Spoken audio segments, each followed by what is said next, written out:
Good morning, fellow commissioners, Chief McDonald, Executive Director Django Sibley, Inspector General Matthew Barragan, Managing Senior Assistant City Attorney Carlos de la Guerra, Madam Secretary, and members of the public. Today is Tuesday, June 9th, 2026. It is 9:32 a.m. This is a regular meeting of the Los Angeles Board of Police Commissioners. Madam Secretary, please call the roll. Good morning. Please let the record reflect that Commissioners Shields, Tabor, and Scobin are present, and we have a quorum. Madam President. Thank you. We welcome everyone attending this morning, both in person and online. We want to ensure all members of the public can access our meetings, so if you need any translation services or accommodations, we encourage you to contact the board secretary in advance of our meetings as explained in our written agenda. These meetings are regular meetings between the board and the department. We welcome feedback from the public during the public comment period, which will be heard during item number 2 on the agenda. Public comment is your opportunity to address the board. You can speak to any item on the agenda or any matter within the jurisdiction of the Board of Police Commissioners. We will dedicate a total of 45 minutes to public comment. During that time, if you are called as a speaker, you can have a total of up to 3 minutes to speak if you wish to speak on both agenda items and general public comment as explained in the written agenda. While we welcome public attendance at our meetings, disruptive behavior will not be tolerated and will be cause for removal. You will receive just one warning, and if you continue disrupting the meeting, you will be asked to leave and be removed from the meeting. With that, we can move on to item number 1 on the agenda, the report of the Chief of Police. Chief McDonald. Hey, you're laughing about that. Did he step out? I believe he just stepped out, Commissioner. He's coming Okay, right. we will hold until Chief McDonald comes back. He's wandering around the hall. You just get his orders from someone? Watch it, you're a weird person, bro. Like, you're weird. Who does he need to get his report from? He's the chief. Is it Trump? Is it ICE? McDonald? Is it just the LAPD? Maybe meeting up with James Richards. Bass? I don't know.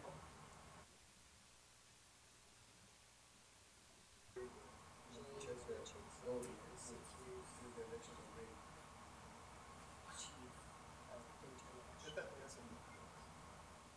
We love him up saying it's part of his time.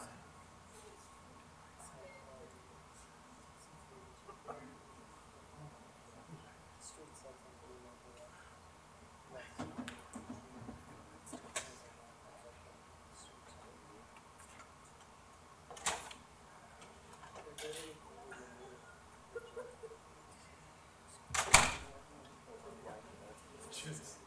Being told what to say by Dominic. Because she clearly. You gotta get Dominic to tell him what to say.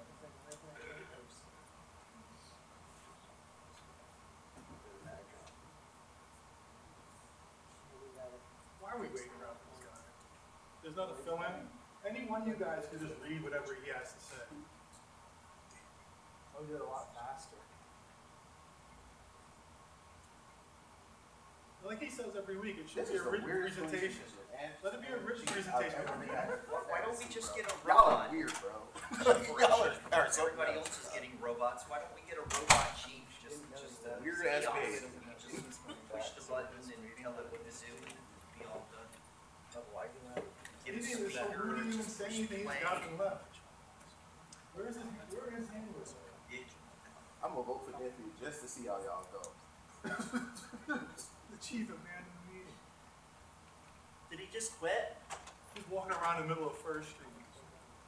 This is just Two Air Force pilots, they went down at the Strait of Hormuz and they picked them up in a robot boat. So we should have a robot. He is so rude. He didn't say anything. Oh, nice to have you back. Woo! Where'd you go wandering off to? Wow. There's your binder from Get the that man some LAPD. depends. Give 3 Dominic minutes. told you what to say. All right, everyone, we are resuming the meeting. Chief McDonald. Morning. Morning, President Shields, Commissioners, Inspector General Barragan, City Attorney De La Guerra, and Executive Director Sibley. Today's report will cover the prior week period. I'll highlight key events, share our current crime stats, and provide an update on our current staffing levels. On June 5th at around 4:15 a.m., Pacific Patrol Division uniformed officers responded to a radio call of a robbery in the 5000 block of West Manchester Boulevard. The comments of the call indicated that the victim was following the suspect. Upon arrival, officers contacted the victim, who directed them to the suspect. Suspect was seated inside a parked vehicle. Officers ordered the suspect to exit the vehicle and surrender. However, he refused and drove away. Officers followed the suspect and activated their emergency lights and sirens in an attempt to conduct the traffic stop. When the suspect failed to yield, officers initiated a vehicle pursuit. The pursuit continued onto the northbound 405. As the suspect approached the Howard Hughes Parkway overpass, he stopped his vehicle and fired one round from the driver's side window. Suspect then resumed driving, and the pursuit continued northbound until he stopped south of Jefferson Boulevard. The suspect exited his vehicle while armed with a black handgun and faced the pursuing officers. Officers issued numerous commands for the suspect to drop the weapon. However, he refused to comply, and an officer-involved shooting occurred. The suspect was struck by gunfire, fell to the ground, and dropped the handgun. Officers approached, took him into custody without further incident, and requested medical assistance. Personnel from the Los Angeles Fire Department responded and transported the suspect to a local hospital, where he was later pronounced deceased. A loaded 9mm semi-automatic polymer 80 handgun, commonly referred to as a ghost gun, was recovered and booked as evidence. No officers or community members were injured during the incident. Force Investigation Division personnel responded to the scene and assumed investigative responsibility for this incident. Year-to-date, we're at 10 officer-involved shootings compared to 19 at this same point last year. Operation Save MacArthur Park. On June 4th, Operation Save MacArthur Park was conducted in a coordinated enforcement initiative led by the Los Angeles Police Department in partnership with federal law enforcement agencies to combat open-air narcotics trafficking, disrupt criminal networks, and restore public safety in and around MacArthur Park. Building upon previous successful operations, LAPD gang and narcotics personnel, Rampart Division officers, and federal partners have maintained a sustained presence in the area through targeted enforcement. This operation was focused on holding accountable those who exploit addiction, victimize vulnerable community members, and contribute to crime and disorder within the park and surrounding business corridor. The operation resulted in numerous arrests and citations for public nuisance violations. Operation Save MacArthur Park reflects a long-term commitment to reclaiming the park for residents, families, visitors, and local businesses by improving public safety, enhancing quality of life, and supporting broader efforts to address substance abuse and homelessness. As Los Angeles prepares to host numerous FIFA-related events, the Los Angeles Police Department continues to work closely with the Emergency Management Department, Los Angeles City Fire Department, Department of Transportation, federal law enforcement partners, and other city stakeholders to ensure a safe, secure, and enjoyable experience for residents and visitors alike. Through daily coordination meetings, intelligence sharing, operational planning, and resource assessments, the LAPD and its partners are continuously evaluating and strengthening situational awareness, emergency response capabilities, transportation management plans, and public safety strategies. These collaborative efforts are designed to address the unique challenges associated with large-scale international events while maintaining essential public safety services throughout the city. The Los Angeles Police Department remains committed to proactive planning, preparedness, and partnership as we welcome thousands of visitors from around the world. Together with our public safety and government partners, we will continue to refine our plans and deploy the resources necessary to provide a safe and memorable FIFA experience for all who attend. On June 7th, the Street Racing Task Force responded to reports of a large gathering of vehicles unlawfully driving within the Los Angeles River. Utilizing real-time aerial support from the drone unit, officers observed numerous vehicles, including some occupied by children, traveling southbound through the river channel. A coordinated enforcement plan was developed, directing the group back toward their point of entry at San Fernando Road and the 110 freeway, where LAPD and partner agency resources conducted enforcement operations. The operation involved personnel from LAPD's Street Racing Task Force, Central and South Bureau Surge Units, Drone Unit, and Los Angeles Sheriff's Department TRAP team. Enforcement actions resulted in 2 felony arrests for concealed firearms and vehicles, 84 misdemeanor arrests for loitering in the Los Angeles River, and the impounding of 72 vehicles. Over the past week, our officers and detectives have remained proactive in their enforcement efforts and diligent in their investigations. While numerous arrests and cases have been filed for prosecution, far more time time allows to highlight the tireless work of our department member continue to deliver meaningful results. Notable accomplishments included the arrest of 2 arson suspects, the arrest and filing of charges against a robbery series suspect responsible for 5 business robberies, the arrest of 4 South American theft group members linked to multiple residential burglaries, the recovery of multiple firearms and thousands of pounds of narcotics, and the organized retail theft and cargo theft task force investigations that resulted in several arrests and the recovery of over millions of dollars in stolen Apple products, along with nearly $200,000 in proceeds from the sale of stolen goods. Our personnel will continue these efforts with the same level of dedication and resolve. We remain committed to identifying, apprehending, and holding accountable those who seek to victimize the residents, businesses, and visitors of Los Angeles, ensuring they're brought to justice and prosecuted for their crimes. On June 6th, LAPD monitored and managed protest activity centered around the Federal Detention Center in downtown Los Angeles. The event began with a vehicle caravan of approximately 20 vehicles and later grew to roughly 100 demonstrators, with periodic roadway blockages occurring along Alameda Street. Following repeated warnings and dispersal orders, enforcement actions were taken. The protest concluded at approximately 9:15 p.m. with 3 LAPD arrests, 1 for battery on a police officer and 2 for vandalism. 3 citations were issued and 2 vehicles were impounded. The Federal Protective Service also made 3 arrests, 1 for disorderly conduct and vandalism, 1 for impeding, and 1 for assault on a federal employee. There were no uses of force, no officer injuries, and no complaints reported. Crime for the week ending June 6th. All analysis is based on offense count except for homicide and victims shot through June 6th. Compared year-to-date 2025, combined persons and property crimes are down 12.4%, with person crimes down 4.1% and property crimes down 14.6%. Homicides have decreased 5.8%, or 6 fewer victims year-to-date. Victims shot are down 26.2%, or 140 fewer victims year-to-date. Aggravated assaults are down 2.7%, or 176 fewer crimes to date. Robberies are down 5.8%, or 183 fewer crimes. For the week ending June 6, robberies increased by 17.4%, with 162 robberies compared to 138 the previous week. While robberies have increased from the previous week, we continue to implement and assess enforcement strategies while closely monitoring crime trends to ensure an effective and timely department response. Firearms recovered, down 1.9% year-to-date through May 31st, for a slight decrease over the same period last year. Burglaries are down 1,623 crimes, representing a reduction of 30% year-to-date. For the week ending June 6, burglaries decreased by 7.5% compared to the prior week. Residential burglaries are down 30.3% year-to-date and down 48.7% in Operation Valley Bureau. Non-residential burglaries are down just under 30% year-to-date. Motor vehicle thefts are down 25.2% year-to-date, representing 2,269 fewer thefts compared to this time last year. The department's current staffing levels stands at 8,567 sworn personnel and 2,412 civilian employees, as well as 351 reserve officers.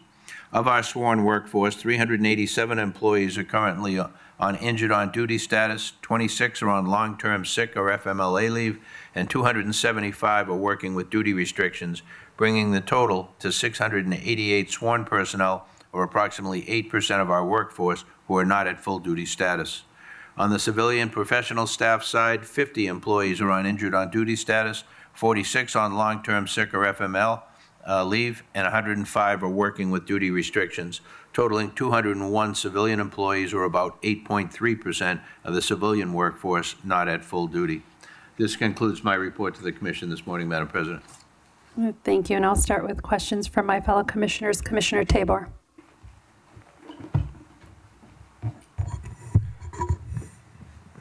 morning. Thank you, Chief, for your report. Welcome back. Thank you.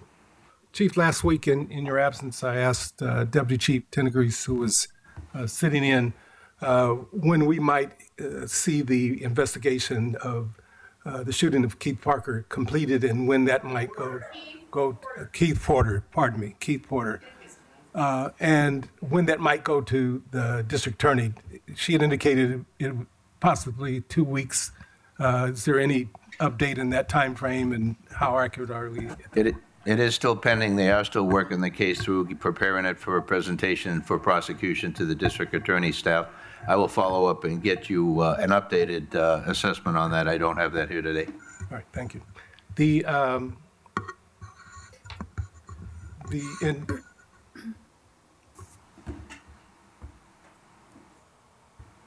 Actually, I have no further questions. Thank you. Thank you, Commissioner Scobin. Thank you. Two comments. Chief, last week we had a really good presentation and frankly dialogue on CPRA and, frankly, some of the deficiencies there.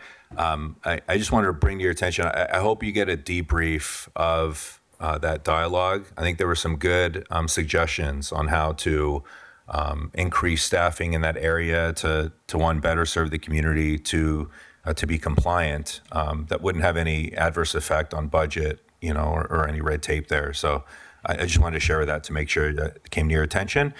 The other thing that I wanted to bring up is now that the budget has been passed, I'm curious where things ended up with the funding for the new 911 system. As we know how important that is, and I'm just curious if we know that where that is, and if not, if we can get an understanding of that as quickly as possible. Sure. The budget's not completed yet. It still has to be signed off by the mayor and go through one further step before it gets to the mayor, I believe. We have requested the upgrades for Communications Division, something very important to all of us, a safety and morale issue certainly, and the equipment that they're working with over there. The consoles and so forth are over 25 years old, so something very important to us. Communications Division has already met with several contractors that are pre-approved by the city and the state, so if we use an approved contractor, we wouldn't have to go through the RFP process. In all likelihood, we'd be going with one of those approved vendors as a fail-safe. We're also starting the paperwork for the RFP process, so if there's no delay, that we'll be able to move forward once we get the word that the budget has been approved in that regard. The goal is to start work in September at the downtown facility and then the first of the year in the Valley facility. And we would shift the personnel from the Valley to downtown and the downtown to the Valley while that's being undertaken. Great. If we could just be kept in the loop on ultimately where the budget comes in and if there's any shortfalls. Great. Thanks, Commissioner. Thank you.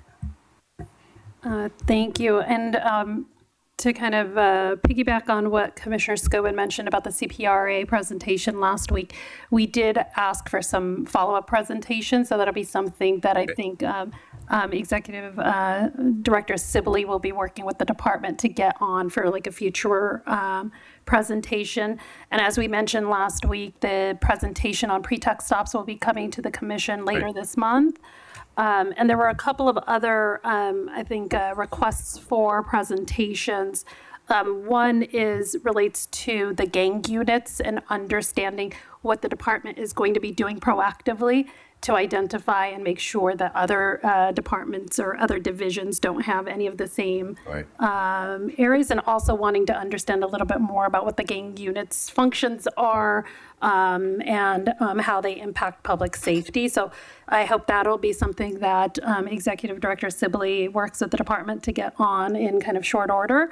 And I think from comments from both Commissioner Scobin and other presentations, we've been in just, everything that's happening both at City Council and neighboring areas, the increased interest in ALPR use. So I do want us to agendize, in the next few weeks, the issue of what is the department doing, what is the status of all of those things. Thank you, Commissioner. Thank you. Unless anyone has any other questions or follow-up, I will move to item number 2 on the agenda, public comment. Madam Secretary, please call on the first speaker. First up, we have Carla Carrillo.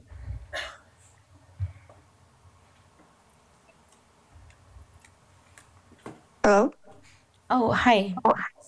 You have 3 minutes. Hello. I'm Victor Carrillo's sister. I'm just want to be part of this. Sorry. It's really sad. I'm his big sister, and he's my little brother. He was actually an amazing guy. He was never a bad person, but potentially he became like this because we grew up in the foster care. And the only reason why he became like this because my mom was diagnosed with colon cancer stage 3. And they gave her 6 months to live, but she died sooner. And I wasn't there because I was in the foster home. And my brother was there when my mom passed away in her bed. And when I talked to him, he told me that mom passed away and that's gonna affect him. And it did affect him. We lost her when we were 13 and 14 years old. And he told me, he's like, I can't take this no more. That mom passed away due to colon cancer. He didn't know my mom was sick for a couple years because she was scared how he was going to become. Because she knew that if he found out my mom was sick with colon cancer, he was going to be something else that he's not. He was a sweet little boy, innocent, but just when my mom passed away, everything changed on both of our sides, my life and his life. But it was worse for him because he was so close to my mom. And he couldn't take her passing away, that he saw her in her bed passing. He was never this, he has mental health issues because of my mom's passing away. I do too. And I'm still grieving my brother's death. And I know it's not okay what he did. I know it's the wrong. There could have been other solutions to solve this. But my brother was a good person. He was caring, loving. He's always protecting his family, his friends, anybody that's around him. He was never evil. He just was like this because my mom's passing away. That was almost a decade that she passed away in June 11 at 10 p.m. And he told me he was suffering from the pain and stuff. And he became this person. He would say he wished he was never like this. He wished he was a happy person. But it's just our mom passed away, and he said it completely destroyed him. Because losing a mom at a young age is not normal. And growing up in the foster care. And we suffered through a lot through the foster care. And he thought doing the wrong was gonna make him happy, ignore. He was just trying to run away from the pain, but it didn't work out. But he just wished he was not like this. From what he told me before he passed away, he said the only thing he wanted was like, I wish I had my family back together, my mom and you. But it didn't happen. And stuff. And I love him and I miss him so much. Thank you, ma'am. I'm sorry for your loss. Okay, thank you. Thank you. Say his name, Victor Carrillo. Victor Carrillo. Say his name. Victor Carrillo. Say his name. Victor Carrillo. Next, we have Laura FM.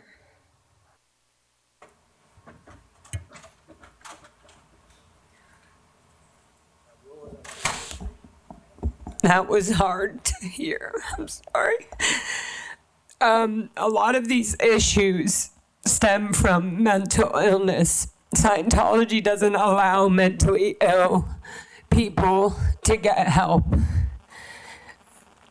this lady was just begging to, her son was saying, I wish I wasn't like this. That's my brother. That's a lot of the people that unalive themselves in Scientology. There's so many things that could be done.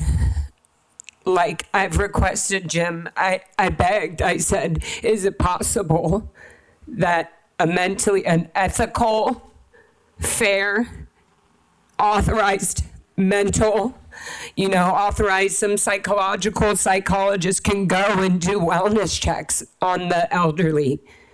I have books that I meant to bring up, but I can't because it's just too much. You guys, we got to get straight to the point. Over the last 50 years, kids have been speaking about their past in the cult of Scientology. We have people who have recently been, the last 5 years, who have had the guts to speak up. And that means losing their family. That means losing everything because the person in the cult who's been in for 60 years being a slave to an organization that funds the LAPD for no reason. A lot of these people are born and raised in this or have families that have literally been tied to Scientology for so long they can't get out. And it's like the LAPD. You guys can't get out. But you have to. You have to do it without Karen Bass's approval. Karen Bass was on their stage 12 years ago. She still has not denounced herself. I don't give a fuck what Karen Bass's orders are. Period. She's a literal robot being run by money, and you guys all know it. And then she's running you guys. Go get the internal members of Scientology help. Don't just allow them to lock up all the buildings because kids were on TikTok and YouTube trying to promote the crimes of Scientology and how empty their buildings are. They're not helping the city whatsoever.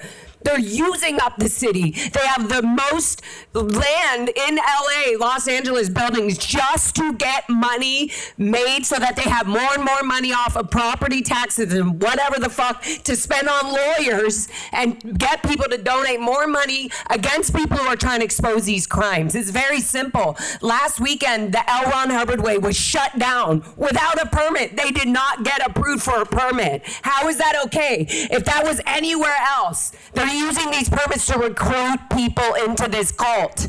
You wonder why it keeps going? Because you take their money and then you allow them to continue to have permits. Stop it.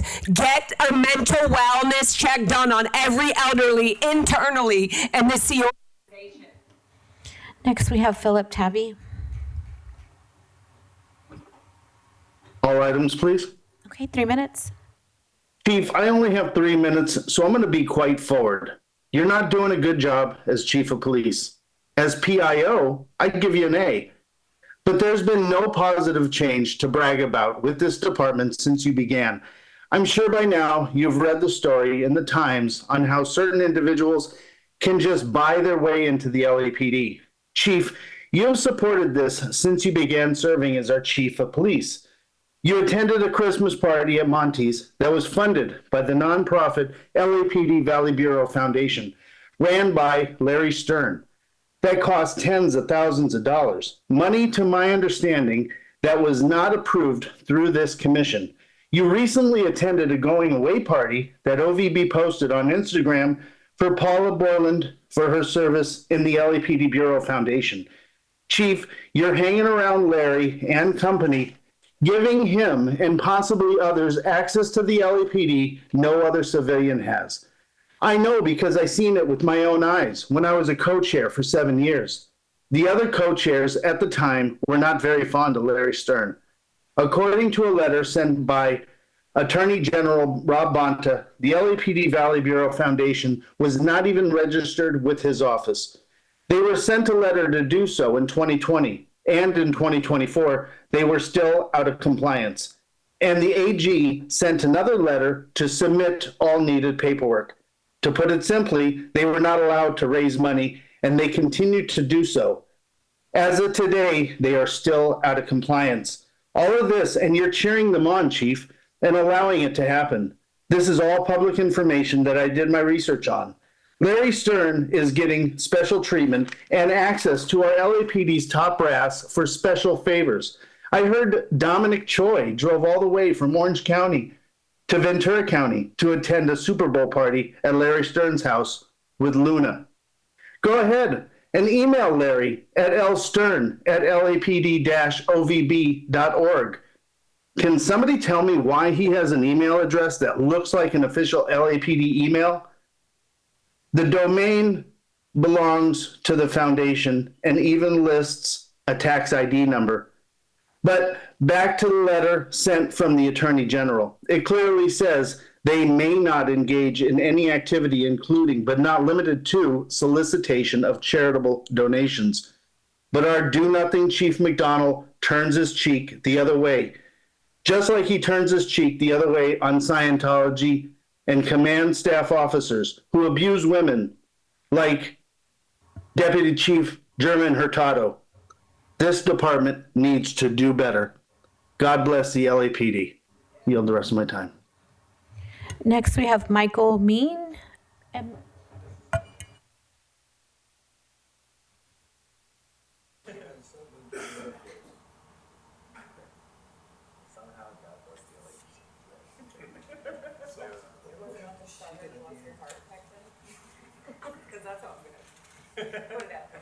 Good morning, Commissioners. I'm here in regards to item M today on your list here. It's a statement of opposition to recommendation of Hollywood Car Carriers and official police garage. Respectfully urge the Commission to reject the recommendation to award an official police garage services to Rampart Division to Hollywood Car Carrier. For more than 50 years, the OPG's contracts have been among the most sought after and exclusive service agreements within the Los Angeles Police Department.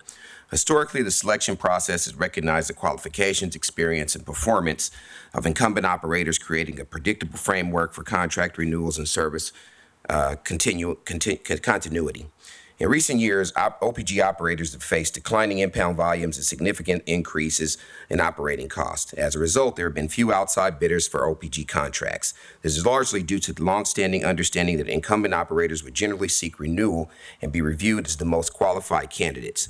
Consequently, other operators have often been reluctant to invest the subsequent substantial time and expense required to prepare competitive bids. This appears to have been the case with the Rampart Division. Existing OPG and other operators did not submit bids because there was a reasonable expectation that Vertel's Rampart would seek renewal of its contract.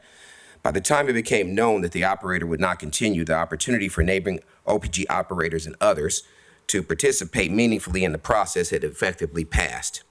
Under these circumstances, the department had an established alternative available. According to CID, the original contingency plan was to divide Rampart Division among existing OPG operators, consistent with the model being used for North Hollywood currently. Following the loss of Archer's Vineland service, responsibilities were distributed among OPG operators neighboring, and that remains in place today. North Hollywood has never been rebid, nor has a replacement OPG been selected. Why was the same approach not utilized for Rampart Division? If the department chose to select a provider from a CHP-approved vendor list rather than utilize neighboring OPG operators, what criteria were used to identify and select Hollywood Car Carrier? How many companies were considered? What factors distinguished Hollywood Car Carrier from the other approved vendors? Having been involved in and around the OPG system for more than 40 years, this recommendation is inconsistent with how OPG contracts have historically been handled. Over that time, my father and I, as well as many others, participated in many OPG bidding opportunities, cumulatively investing hundreds of thousands of dollars, hiring attorneys, preparing and submitting proposals. Despite those efforts, myself and most others unsuccessful on many occasions. The experience reflects the competitive and rigorous nature of an OPG selection process. For those reasons, I respectfully request that the Commission refrain from approving the recommendation, instead require that OPG Rampart be rebid through a formal and competitive bidding process. Thank you. Next, we have Audit LA.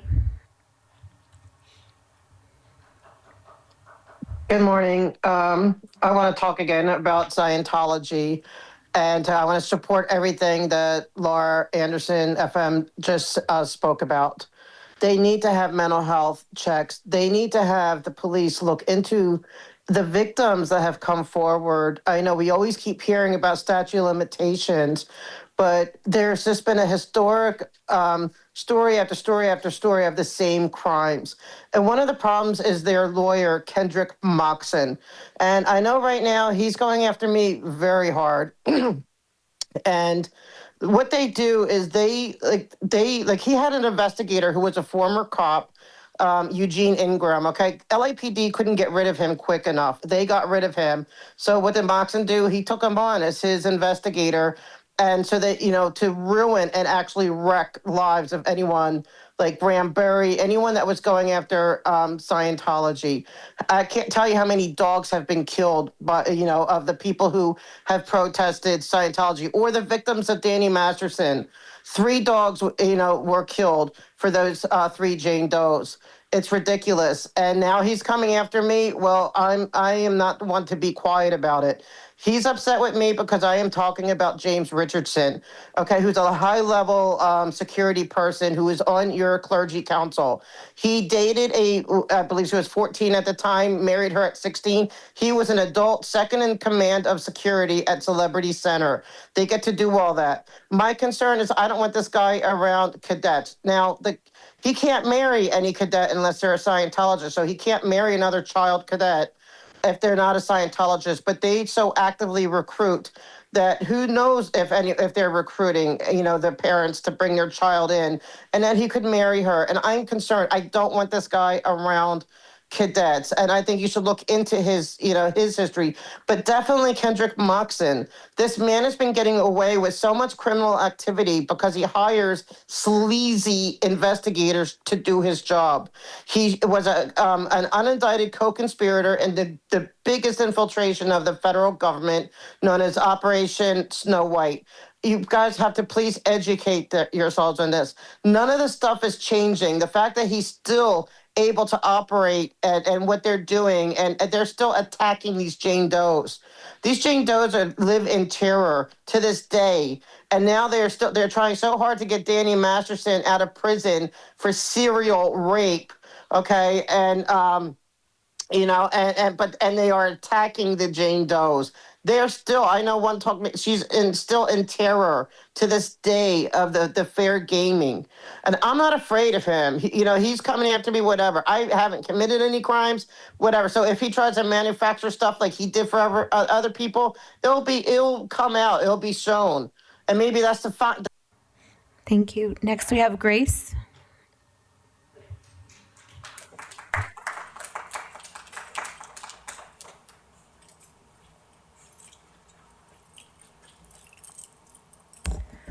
LAPD is still actively drafting its $1 contract with Flock Safety, a surveillance company helping build out a digital dragnet that targets, tracks, and criminalizes young people across this country. And there's no police department more dangerous to possess this power than the LAPD. Flock builds a searchable database of people's movements. Every car ride, every pickup, every school drop-off, every neighborhood young people move through becomes searchable police intelligence. And this surveillance is already being aimed directly at youth. We now know Flock employees access cameras inside spaces used by children, including playgrounds, schools, swimming pools, and even children's gymnastics rooms, in order to demonstrate surveillance technology to police departments around the country. Think about how disturbing that is. Children became sales demos for a surveillance corporation. Their movements, their families, their daily lives turned into product testing for the expansion of the police state. And across the country, school districts are quietly feeding Flock camera data into a massive national surveillance network accessed by thousands of police agencies, including agencies collaborating directly with ICE and Border Patrol. School cameras are now being searched for immigration investigations. Children and parents are being targeted at school pickup and drop-off. Schools are becoming surveillance hubs for deportation infrastructure. That is not safety, that is state violence. And LAPD has a long documented history of criminalizing youth long before Flock ever existed. LAPD also has a history of abusing youth, including systemic abuse in their own cadet and youth programs. This department helped build gang databases that labeled children as criminals before they could even speak. An audit found 42 people listed in Cal gang gang as less than 1 year old. 1 year old. That tells you everything you need to know about how policing works. It's not about public safety and it's not about service. It's about speculation, suspicion, surveillance, violence, about building lists of disposable people. LA spent decades targeting black and brown youth through gang injunctions, school policing, stop and frisk, curfews, and so-called predictive policing programs that treated entire neighbors like enemy territory. Young people have always been among the first targets of the stalker state, and now LAPD wants to fuse that history with AI surveillance infrastructure capable of tracking youth across the entire city in real time. A young person should not have to grow up knowing every movement might be logged into a police database. They should not have to wonder whether driving to school, visiting family, attending a protest, or simply existing in public will place them into another police file. But that is exactly the future and reality LAPD and Flock are building. Flock does not protect youth. It conditions them to live under permanent surveillance. It teaches an entire generation that they're always being watched, always suspicious, always one database search away from criminalization. And when you hand this power to an institution with LAPD's history and current reality of targeting black, brown, immigrant, poor, and unhoused youth, we know what that outcome will be. More policing, more harassment, more criminalization, more deportation, and more cages. No amount of policy language or so-called oversight changes what the system is designed to do, to cause harm. Terminate all partnerships with Flock Safety now. Next, we have Jesse.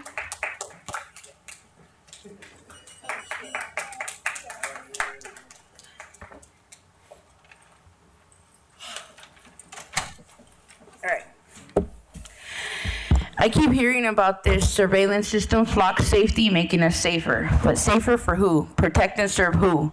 We need more resources for women, not more surveillance. Now let me talk to you about body cameras. In 2022, my girlfriend Anna was arrested. The arresting officer was a male, of course.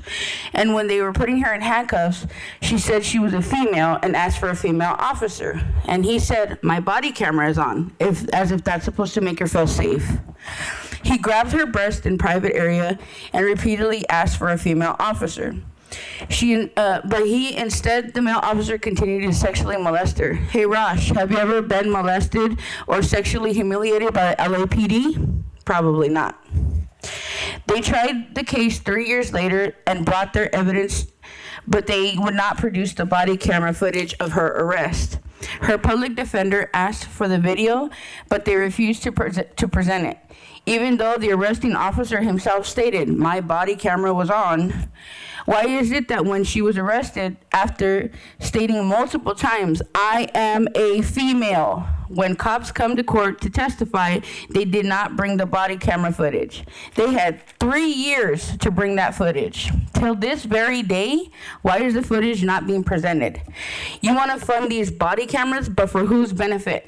Let me guess, the safety of LAPD. And another thing, when she was in jail, they continued to humiliate her, transferring her from one module to the next. Out of 4 women, they targeted her because she's a masculine lesbian. They made her strip down and spread them. But of course, the sergeant looked at the footage and said, "That was simply part of a training exercise." She is a human being, not a fucking lab rat that you can test and train on. If we were to file a lawsuit, I bet you all the money in the world, all the surveillance would mysteriously disappear. This comes down to a genuine accountability. They're supposed to protect and serve, but how are we supposed to protect ourselves against the police? Don't you guys go through boot camp training as officers? Do you guys have to bend over and spread them? I don't think you do. They would never do that to a fellow officer. So, I'm here today to demand that the LAPD end their partnership with Flock Safety now.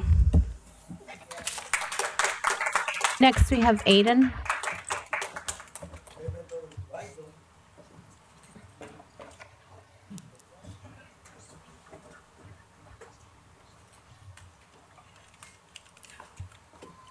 What's up, y'all?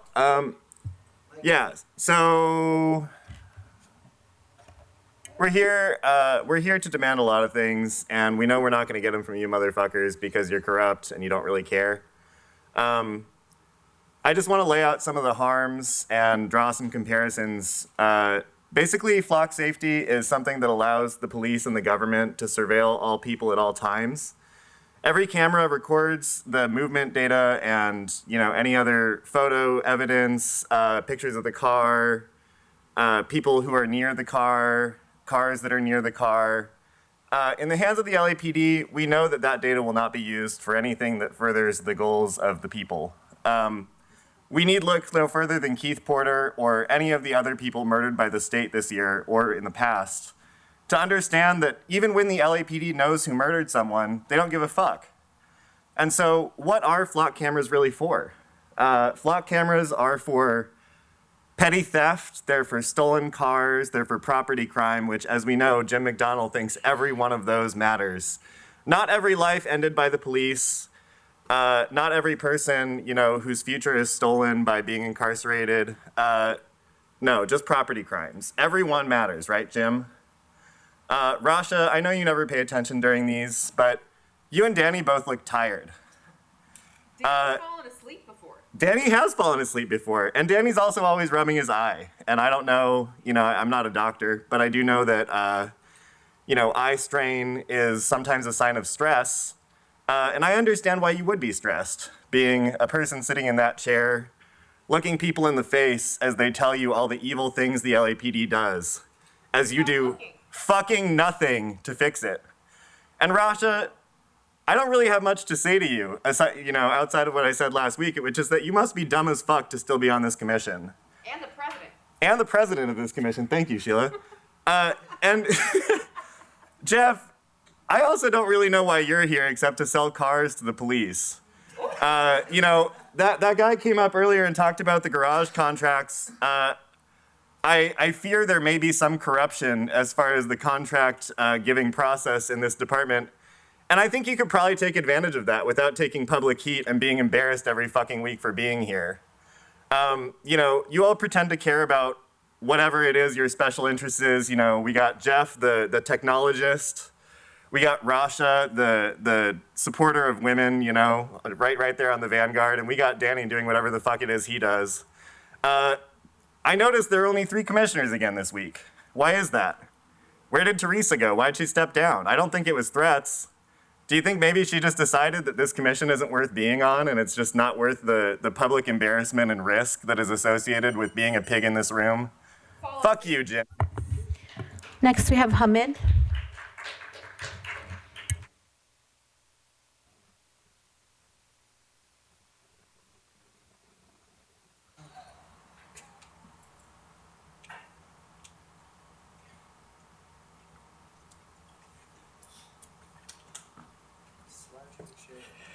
Several things on the agenda today. So let's start off with this $51 million contract going to Motorola Solutions for the record management system. Now, a goddamn $51 million contract as a consent item.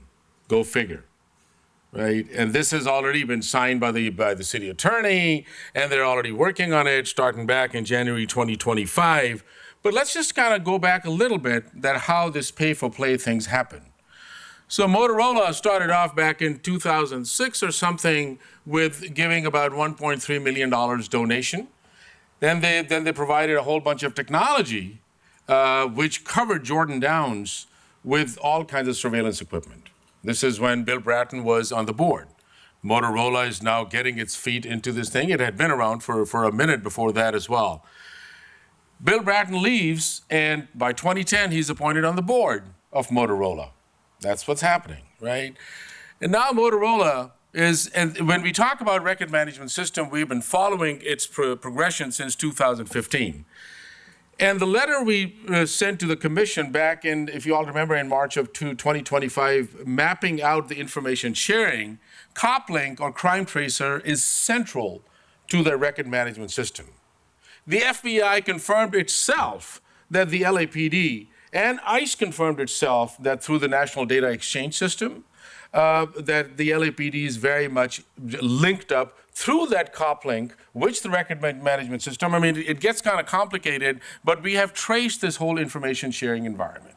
And when we talk about that LAPD is directly responsible for offering the whereabouts and who undocumented folks are, mass deportation, seeking abortion seekers, linking up flock with this shit, that's exactly what we are talking about. Same thing now, all of a sudden, this contract is going to be renewed till 2038 or something like that, or whenever, 2027 or however long. No, 10 years contract. Yeah, this is going to be a 10-year contract, $51 million. That's where the money goes to the state. CopLink is also now you're looking at the automatic justice information system, LifeScan, justice data interface controllers, California law enforcement telecommunication systems, to name a few. That's where the links are. Same thing about Axon. Same thing about Axon that started off by giving donations and started off by funneling money through the LA Police Foundation. Charlie Beck ended up on the board of Axon's Axon's ethics board as well. And then we have, of course, Joe Buscaino, who is the lead lobbyist for flock safety. Joe Buscaino was an ex-LAPD cop and ex-city council members. So all this to say that when we talk about this $1 contract, who gives a fuck? Who gives a fuck about the lives of people? Who gives a fuck about mass deportation? Who gives a fuck about mass abductions and all of that? Thank you, sir. Your time is up. Thank you. Next speaker, please. Darius?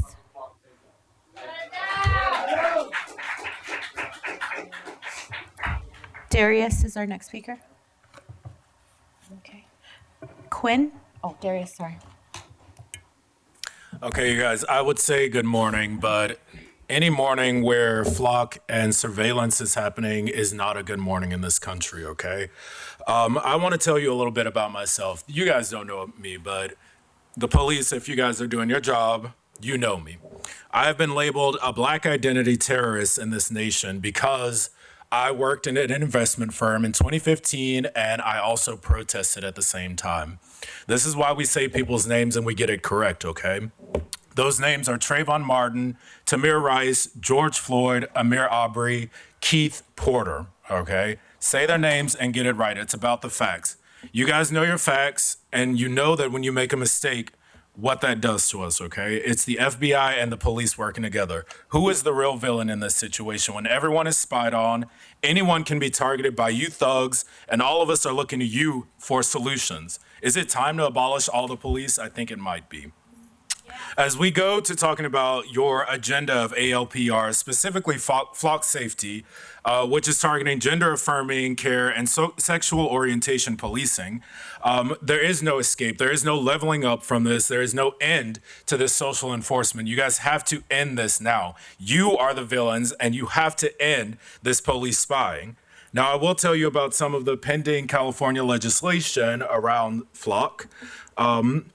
We have AB 1355, which is a bill created under a title called California Location Privacy Act, which provides in part that a covered entity, not including a state or local agency or any court of California, clerk of the court, or a judge or justice thereof, shall not collect or process the location information of an individual unless doing so is necessary to provide goods or services requested by that individual.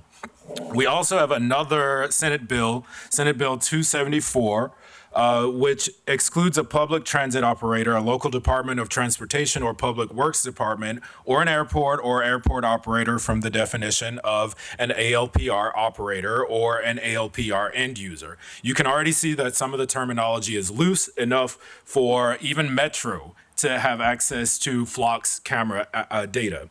You are the villains in this, okay? The point is not to continue to seek transparency from Flock. The point is to end Flock. You are the villains. End police spying. Okay, transparency is the illusion. More surveillance is not decreasing violence on women, on gays, or on transsexual people. I counter even that your actions are criminalizing the most vulnerable in our communities, that you're grooming and setting them up just to knock them down so that you look tough on crime. You are the villains in this story, okay? End police spying, end flock safety now. Thank you. Quinn?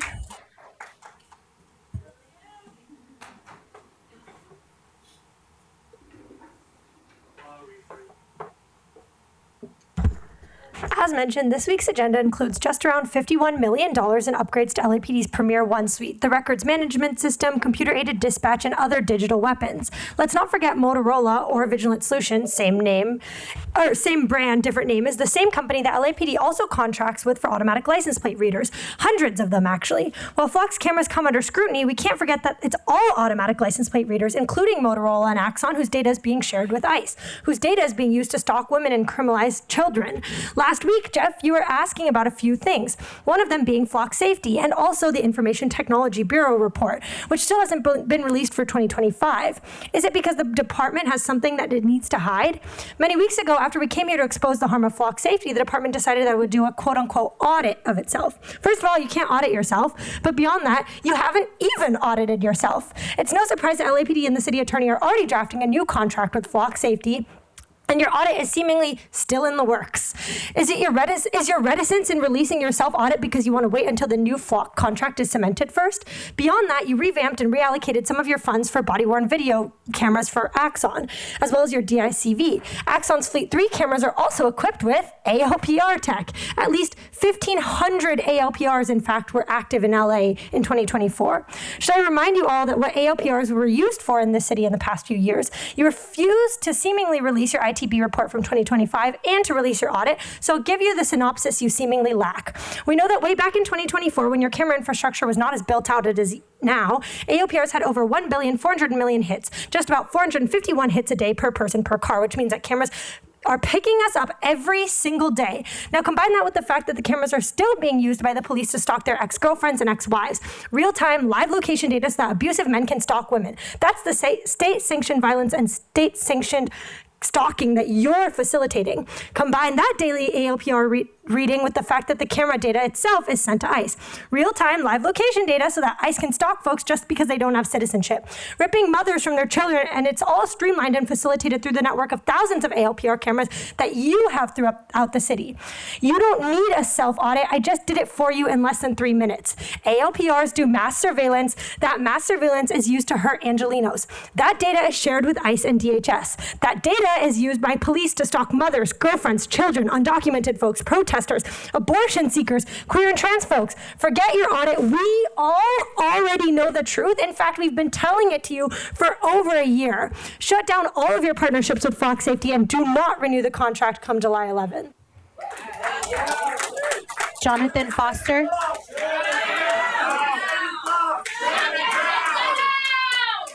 Jonathan Foster.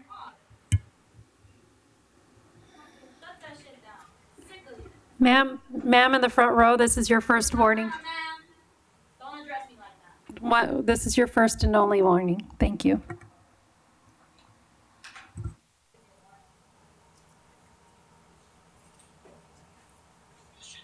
I must be able to comment for 2 minutes on the discussion. That's the president. Russia, racist. So will talk about the discussion in Palm Beach. This officer pulled a girl over. She had a cell phone in her right hand, and actually she did not have a right hand. So hopefully the LAPD doesn't do that. I looked up Keith Bursey. They walked up on him as a consensual contact, which really is racial profiling. And they did smell pot, and he did have a gun on him, and so they shot him when he tried to run away, but the initial contact was racist. All right, so today the OIS, you're not going to put this in your brain, everything, but they charged Hernandez with 2 counts of assault, 2 counts of discharge, 1 count of exhibiting in the presence of a peace officer, and 1 count of exhibiting a firearm in general. But then the other dude today also, Sepulveda, he gave him 2 counts of attempted murder, but he shot in the air like this, but the police department was behind him, but they could charge him with murder. Hernandez actually shot a police officer in the leg. He's not charged with murder. So who's making up these charges needs a psychological evaluation because it's stupid. They're not charging the same people with the same crime, but they did the same thing. So whoever is charging these people is an idiot and needs a psychological evaluation. Okay? There's 30 million illegals. They're not going to deport 30 million. They're only going to barely get to 4 million. So that's not going to go far. But I did have a lot of numbers here. They were talking about, Andreas and Brendan and Angelica and all this stuff about how scared people are and all the debauchery that's going on. And a lot of it, some of that I do, but he said here, this guy, they're taking away the DACA permits. And they were talking about setting up a perimeter and directing traffic, and he called it a euphemism for covering up. He called it a euphemism. And actually, the euphemism that Kwan said, the euphemism is that they are flooding as many Mexicans in here as possible that have shot up black people, white people, Hawaiians Gardens, Dogtown, all of LA. They just shot up in Martha's Vineyard, which is on the East Coast in Island. They were shooting, MS-13 was shooting people. Why? Okay, so the euphemism, and Quam's a convicted criminal, right? We should not be listening to a convicted criminal that came out of some organization. You're not allowed actually to listen to that. And I got more to say. Andrew Graebner.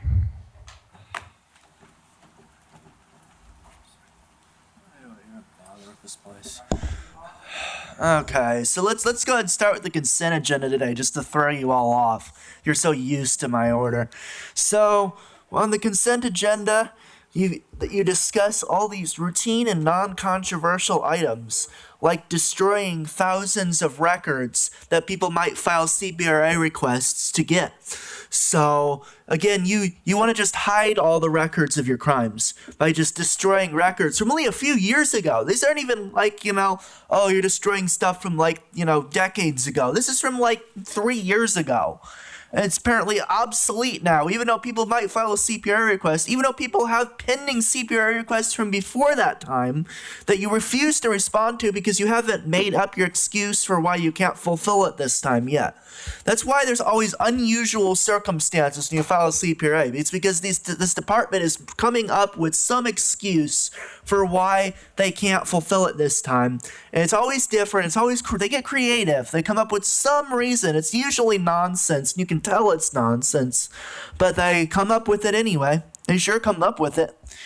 So we have a very expensive $5,500 outdoor furniture donation in Operations West Bureau. Aren't the lawn chairs $50 at the store or something like that? You can buy this outdoor furniture for fairly cheap. So who's getting rich off this here? So we have regular agenda items. We have comparison of outside agency police shootings. So as you can see, the LAPD is the most murderous police department in the nation. Then obviously the statistics you see from these other departments are ridiculous in themselves, but this department is just shooting and killing people left and right, and it's all under the leadership of this racist MAGA police chief. So we have the presentation related to LAPD's crowd control and media access. So they're going to lie during this. The LAPD is under multiple restraining orders and court injunctions for aiding and abetting in ICE kidnappings, attacking the press, attacking protesters, and none of you will say anything. This guy should never even been appointed chief in the first place or recommended. And here we are. Speaking of which, let's go back to the chief's report. Don't think I forgot about you. The chief's report should be delivered in writing or limited to a maximum of 3 minutes. Regardless of how long he takes, everyone should be able to speak both in person and on the phone for the full 3 minutes. So he actually skipped a month of meetings. I didn't know he was going to come back. He seemed unsure about it, though. He ran out for a few minutes and then came back. I don't know what that was about. So fire this racist MAGA police chief. He's just lying. Violence is through the roof under this guy. LAPD violence. There is Tran Son Ha.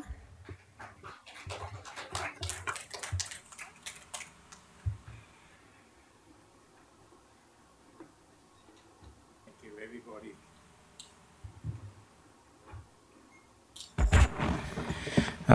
Thank you, Chief Jim McDonald, and I'm glad to see you today. And remember, I say I'm poor man. My English not good, and I come here and ask you for the. We fight to protect the U.S. government and protect all American people right and safe. And thank you for your support me. And I mean, we already done the job very good for America. The only thing, like, you share the information to the to American people and the world, and they all love you. But very important. And if you share the information, I mean, like, we win. We good, you know. I know it's very boring when you not agree with me, but you have to respect the Jim. He's a good man. No, I'm serious. You know, like, no, I talk to everybody because America is nobody protect us. You know, like, I come here, I asking him to protect us. He agree. It's good, you know. So look at American mental health is all over USA. Sir, in the And front row, please. the mental health crisis all over USA. Nobody, you know, like, they don't care what you're talking, but they do care me. When I talk to them, because the corporation, they don't care who you are. It's very dangerous. I told you, like, the president, the Supreme Court, and the healthcare system, they don't care you. They kill everybody by medication. It's very dangerous. We need somebody and help us to fix the problem. That's very important. Otherwise, you're just fighting for nothing. It's very dangerous. Like I say, I asked him to recommend me to all American people and the world, and it's good for everybody. They will stop killing us. Otherwise, you just come here like just fighting Jim McDonald. We blame to the system. He's a good man. The system broken. It's not broken, it's working how it's intended. Yeah, I'm not against you, but I just fight with the big system. That's the problem in America. He's the problem in America. Yeah, we blame the corporation. Thank you. And ma'am, both of you in the front, please can stop disrupting the meeting with comments. You've had an opportunity to speak, and we'll hear from the next speaker. Madam President, we're at 46 minutes and we have several more cards. How would you like to proceed? How many more cards do we have? We have 13. Okay, let's hear from the next speaker, please. Michael Ackerman.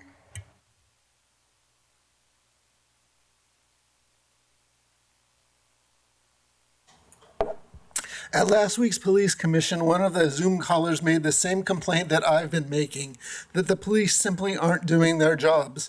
I've found that the police are failing to seriously investigate criminal allegations and are not making required records of allegations. I've offered a solution to this problem, which has the fourfold benefit of being the only thing that could work, having zero cost, making you look vaguely conscientious, and getting me to shut up. You should publicly ask the governor to have criminal investigators from the National Guard look into local government misconduct. I don't have any particular affection for the military, but I am very convinced that this is the only thing which can solve the problem. Anything less will cause continued and needless suffering. Next, we have Daniel Wooten.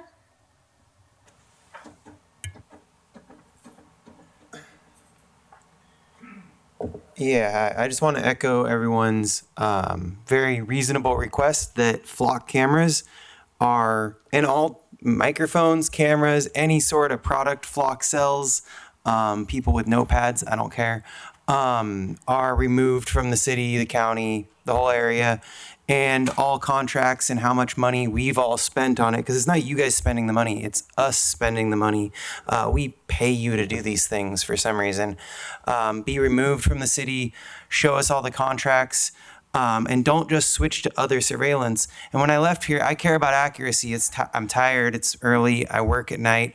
And I left here feeling real dumb because I make mistakes and I feel dumb about it. I don't know if you guys feel the same way, but I said a thing about you guys installing red light cameras. And what I meant to say was speeding cameras, which will then be used for more surveillance, will not keep people safe, will just raise money for some black hole that will get spent incorrectly for no benefit of the people. And it was because you guys have already done red light cameras in LA. So I said, don't switch from Flock. If you do ever decide to do the right thing and get rid of Flock cameras and every other device that they sell, don't just switch like Pepsi to Coke. Don't switch to some other surveillance, Ring cameras, anything like that, because I know that will get tried. You'll be like, it's not the same thing. But it's because we've wasted all the money on red light cameras. They didn't work. They caused problems. And now we're going to do speeding cameras, and that's not going to keep anyone safe. Use the money for infrastructure. Cut the LA budget. Use the money for infrastructure. Make people's lives better. And then things will improve. Crime's down. Your stats keep saying crime's down, so let's cut the police budget. Crime goes up, you increase the police budget. Crime goes down, you must be doing a good job. Increase the police budget. Officers in this city cost $360,000 per officer per year. I see the same ones at every protest collecting overtime, standing around. Gambling problems, I don't know. But that money can be used for many great services in this place that we all like to live. None of you guys like to live here. You guys drive in, you cause traffic, infrastructure sucks. I looked up the street maintenance budget, including sidewalks, bike lanes, things that actually kill people in the city. 150 bicyclists and pedestrians are killed every year in the city, just in the city limits. And it's $200 million a year. Your budget's $3.6 billion. That's 18 times the budget versus something that would actually keep people safe. You guys come and do paperwork at the most after something's happened. You look at surveillance after something's happened. You don't actually prevent crime. Improving people's lives will cut down on mental health crises, will cut down on people getting killed crossing the street, and actually keep people safe. You guys are just there to clean up the mess of a dysfunctional society afterwards. Eric Anders.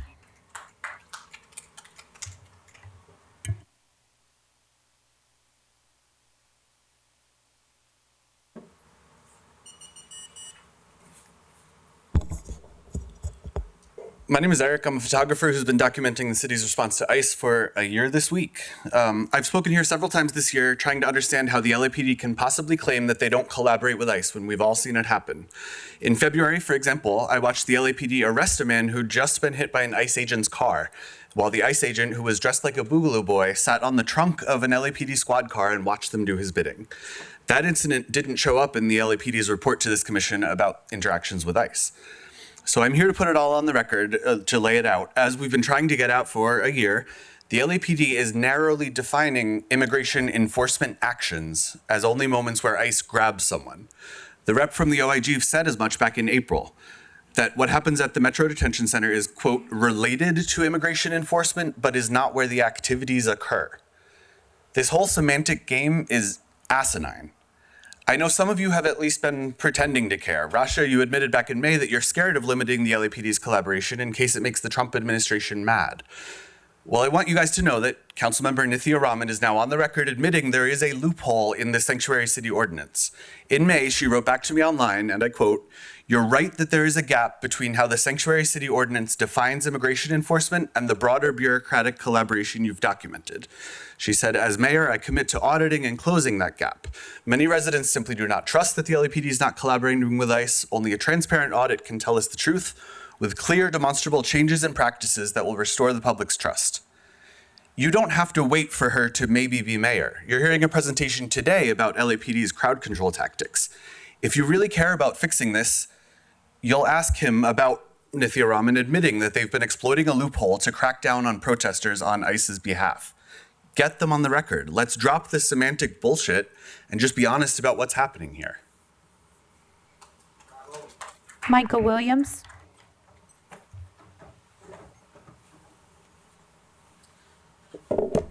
Every week, the disease that sits here lies to y'all, and y'all don't do anything about it. This man lied about Elias Real, said that he pointed a gun at officers when his own body cam from his own officers doesn't show him pointing a gun at any officers, and shows that they shot him before he could even respond to any commands. And this man said he refused to listen to commands. But none of y'all want to mention his name. No one of you guys want to say anything about it. This man lied about immigration working with ICE, with LAPD working with ICE. It's been documented over and over and over again on video of them helping ICE kidnap people. And you guys just let him do it. This man has lied about giving license plate information, and now he's using Flock as a loophole to get around state law. Saying, well, it's not us. We're not giving ICE the license plate reader information. It's Flock. Even though they're the ones collecting it, even though they're the ones using it. You guys don't do anything, and I know, and we all know and understand that. And the reason why we come here is because every single week, people come here and expose how corrupt y'all are, how ineffective you all are. I say this often when I'm here. You guys are the best advertisement for abolishing the police. That's why we keep coming here. That's why we keep telling people to come here and filming y'all. Because the more we come here and expose this, the more people realize that the police are fucked up and don't have any service or purpose here in the city of Los Angeles or anywhere. And I ask you guys every week, but I don't even know why, because you guys are soulless voids of human beings. Like, doesn't that make you mad that they put you on this commission because they knew you wasn't going to do anything? Doesn't that make you mad that you ask for reports and they don't even care? They're just like, oh yeah, we'll get back to you, and you never hear? That doesn't bother you? That doesn't bother you that they think you're so useless of a person? They think you have no backbone, no spine, that they put you on this commission because they know you'll just do whatever this man says. Doesn't that bother you? It would bother me, but I don't know. I'm different from y'all. Y'all are weird, so I can't even put myself in y'all's shoes because y'all are weirdos, and there's nothing in common with you. Get rid of this disease, but you won't. You need to hold him accountable and stop saying Keith Parker. His name is Keith Porter Jr. And hold him to the fire to release to arresting the officer who killed him. And say Elias Real's name. Elias Real. Say his name. Elias Thank Real. Say his name. Next speaker, please. Say his name. Elias Real. Sheila.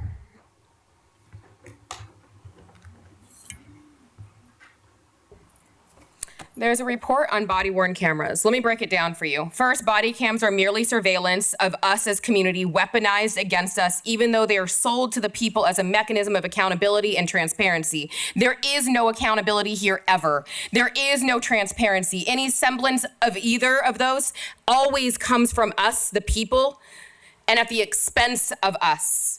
Body cam footage is packaged and served up to the public to justify the murder of our people by pigs.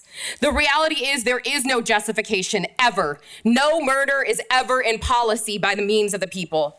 Talking about both training for law enforcement to work with victims and also the cadet program in the same agenda would be laughable if it wasn't so incredibly fucked up. Police inflict additional trauma. I was a sexual assault crisis counselor for over 10 years. Let me tell you, pigs add to the trauma. Also, the cadet program, police have been complicit in actually sexually assaulting and raping cadets. Policing at large is a source of this trauma. National Night Out is nothing more than propaganda. The 10-year comparison of shootings by police is not shocking. It is exactly what we've always known. The people give you a report every fucking week. LAPD and all police are violence workers. LAPD has the highest numbers of any police department for most years. Of note, this is only shootings. This is not including in-custody deaths or death by tasers. That means it didn't include Waukesha Wilson, and it didn't include Keenan Anderson.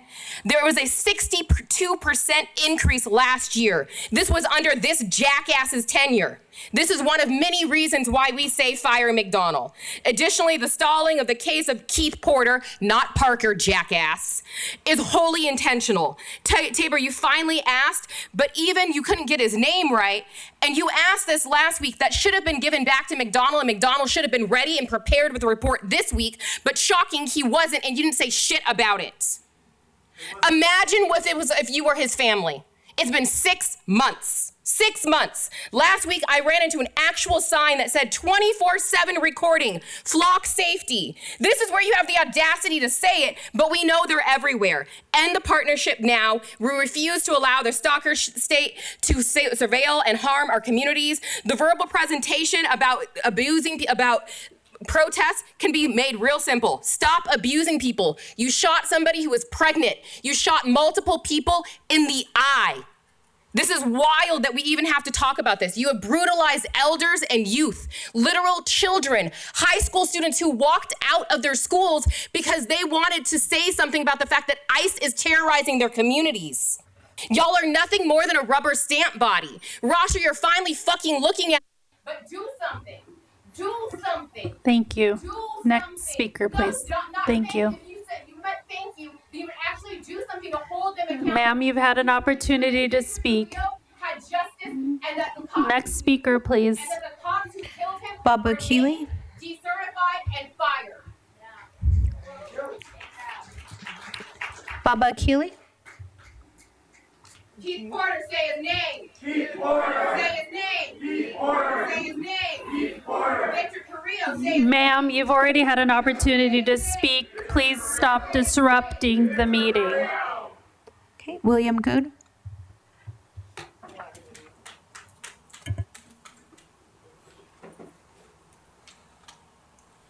Good morning. So once again, the chief gave his weekly report. Crime is down once again. It's been down week after week, month after month, year after year for 4 years. Crime is down. At the same time, the number of officers are also down. Week after week, month after month, year after year, fewer officers. So we're accomplishing, or this demonstrates, that you don't need more cops to reduce crime. Now, these guys went and whined to the city council and demanded more money so they can hire more cops. And they got what they were looking for. Me personally, I know better than to think that we actually need more cops. On Friday night, I wanted to show an example of this. I went by the Hollywood police station behind it where I knew I'd find a bunch of cops doing absolutely nothing. During prime time, right? 11:30 at night on Friday night, the busiest time of the week, and they were sitting back there doing nothing. Not all of them were doing nothing. I noticed one cop put a pipe in their mouth and smoked something, and a big puff of smoke came out. They were hotboxing in the car. I chased after them, tried to get their information. They took me on a slow speed chase around Hollywood. I finally got their serial number and identified them. So here are these cops, like I said, violating LAPD policy, 210.65 LAPD policy. But the most ironic thing happened 45 minutes later. I go to Hollywood Boulevard and I see a police stop happening. I go to find out what the stop was about. Guess what it was for? Not even that. They were smoking a vape. Guys were sitting in a car smoking a vape, and the cops came up and pulled them out and handcuffed them and put them against the wall and searched their car. Classic pretextual stop. But I just think it's funny that the assumption was at the time that they were vaping, it was actually weed smoke or something else. So I make the assumption that that cop that was smoking in hotbox in the car was smoking something other than a vape. Marijuana, crack, super meth, pick it. That's for you guys to figure out. But it just goes to show you that there is this huge hypocrisy in the LAPD. You sit there and harass people for doing the same things that you were doing. And again, that stop that they did, it was more than just a pretextual stop. That was biased policing. It was an unlawful search. You guys will try to make up some bullshit to justify it. Just understand, people who were in that car, they were not cited for smoking weed. And they were given the keys back to drive away. There wasn't a field test done. So don't hand me some bullshit that they were actually smoking weed. And I'm gonna tell you right now, what's going to happen is nothing. Because you guys don't hold cops accountable. That's why your reputation's in the dumps, and that's why you're having a hard time hiring officers, and it's gonna continue that way. Fuck you, Jim. Thorne? Is it Thorne from LA Can? Okay. Skittles?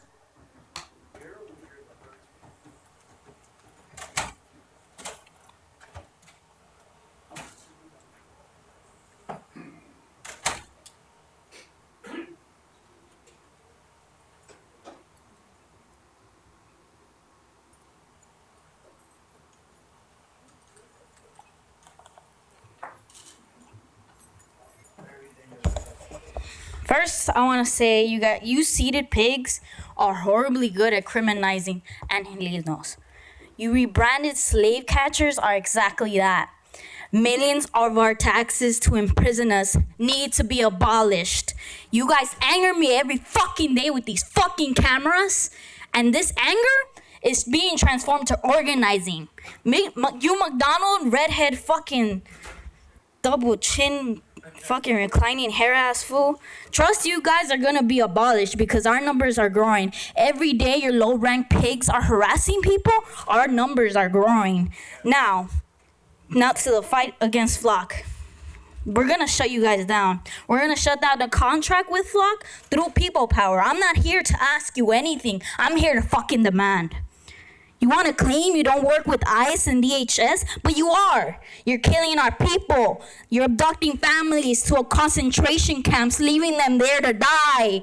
Giving badged pedophiles access to kids. Because what? Their parents are in another country and these badged fucking pedophiles can do whatever the fuck they want? That's what you're enabling with your fucking Flock. That's what you're enabling with your collaboration with ICE.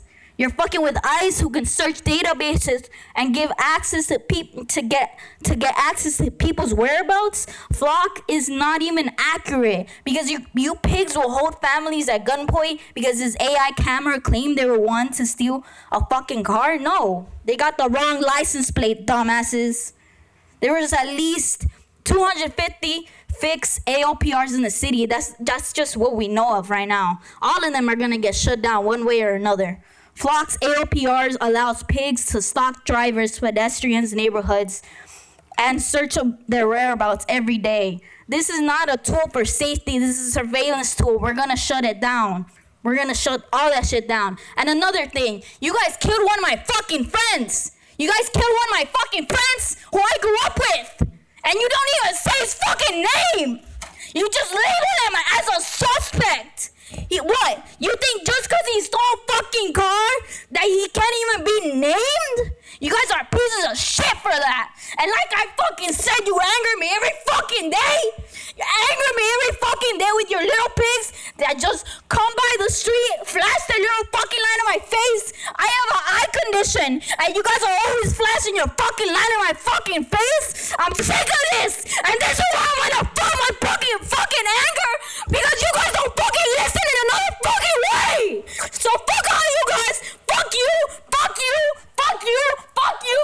Fuck you. And fuck all you fucking pigs back there. Just standing around like you don't have any fucking emotions.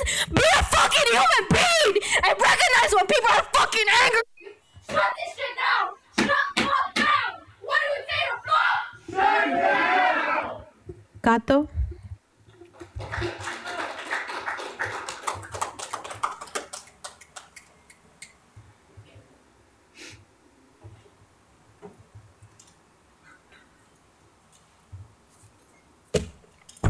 Good morning, everybody. We're being talking about all the flow cameras, all the spying that these people do, all the lies that they do.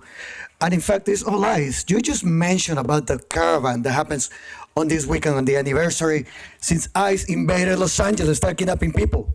I was part of that caravan, which plenty of people in here was part of that caravan. You said that you were supporting the caravan.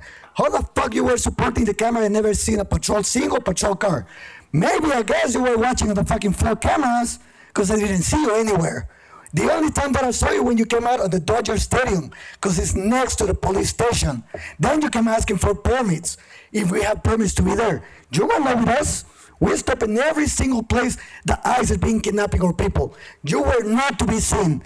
Not only you're lying on that, after we came to the detention center, you start handling people in there. You committed crimes that is called fucking cattling. You were entrapping people. I got you officers on record, as many other people has in here, telling people, directing them between two walls on Alameda, giving them a dispersal order when people was already arrested. You have 3 vans, a Bearcat, 50 patrol cars to arrest a female protester. Why? Because she was tagging? That's what you said allegedly she was? And then we had 2 morons coming with knives, calling people beaners, niggers, this and that, and pulling out a fucking knife. He runs to police officers, and they let him go? But then you went and arrest a girl. 50 patrol cars, 150 motherfucking officers, 3 vans, a Bearcat to arrest 1 female person. And then you tell people, misleading people, to go between Alameda and detention center. That's entrapment. You have people already waiting on Temple. You have people far down the street on Korea and Little Tokyo. You have people, all those areas already cornering people, trying to arrest everybody. But no, you had a little street in there that you could let people go, lead them to the dispersal order. No, you put them in between 2 fucking walls. And then an hour later, you put a number, whatever the fuck alert you put on the phones that we received. That was a dispersal order, don't come to the street. When you already arrested people. How the fuck you doing a dispersal order when you have people arrested already? How the fuck you do a dispersal order when this entrapment? When you sending people for the fucking 2 walls where you can box them in? That's entrapment. That's illegal. Everything you say here and do is a fucking lie. From the collaboration with the community, that all you do is spy on them, harass them all day. You have nothing better to do but gang stalking people. And then what the fuck you gonna do here? Like, you're gonna do the same shit like they do in the other states? Police with the fucking First Amendment song? My First Amendment song is every fucking year. My First Amendment song is 24/7. Fuck LAPD, fuck ICE. Angelina?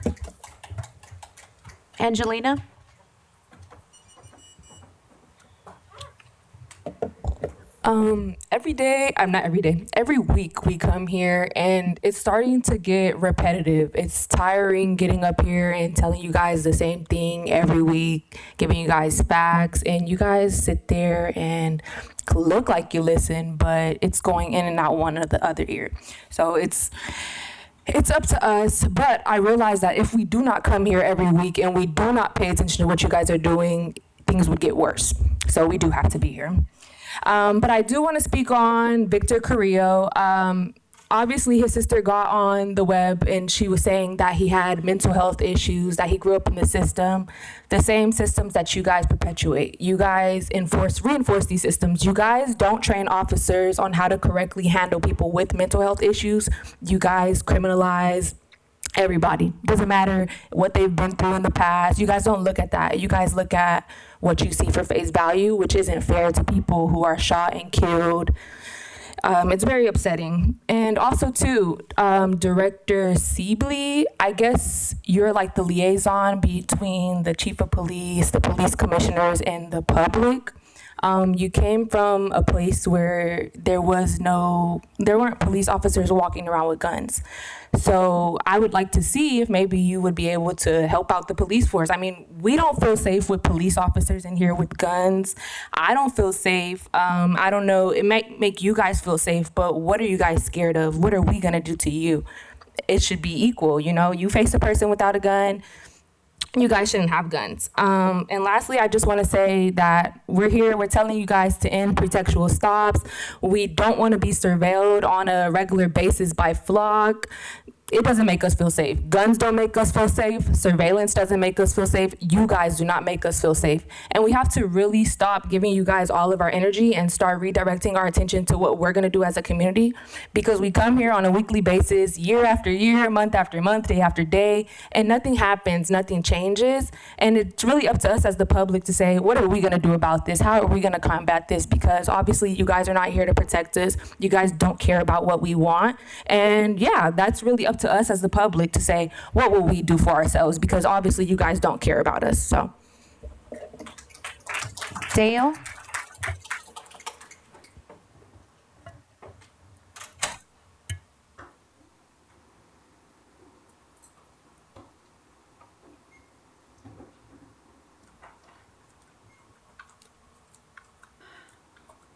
Hi, my name is Dale Salmon. This is the first time I've obviously been here.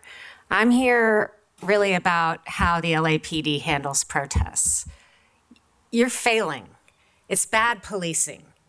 You escalate the situation, engage in brutality, come out with such massive, extraordinarily unnecessary force.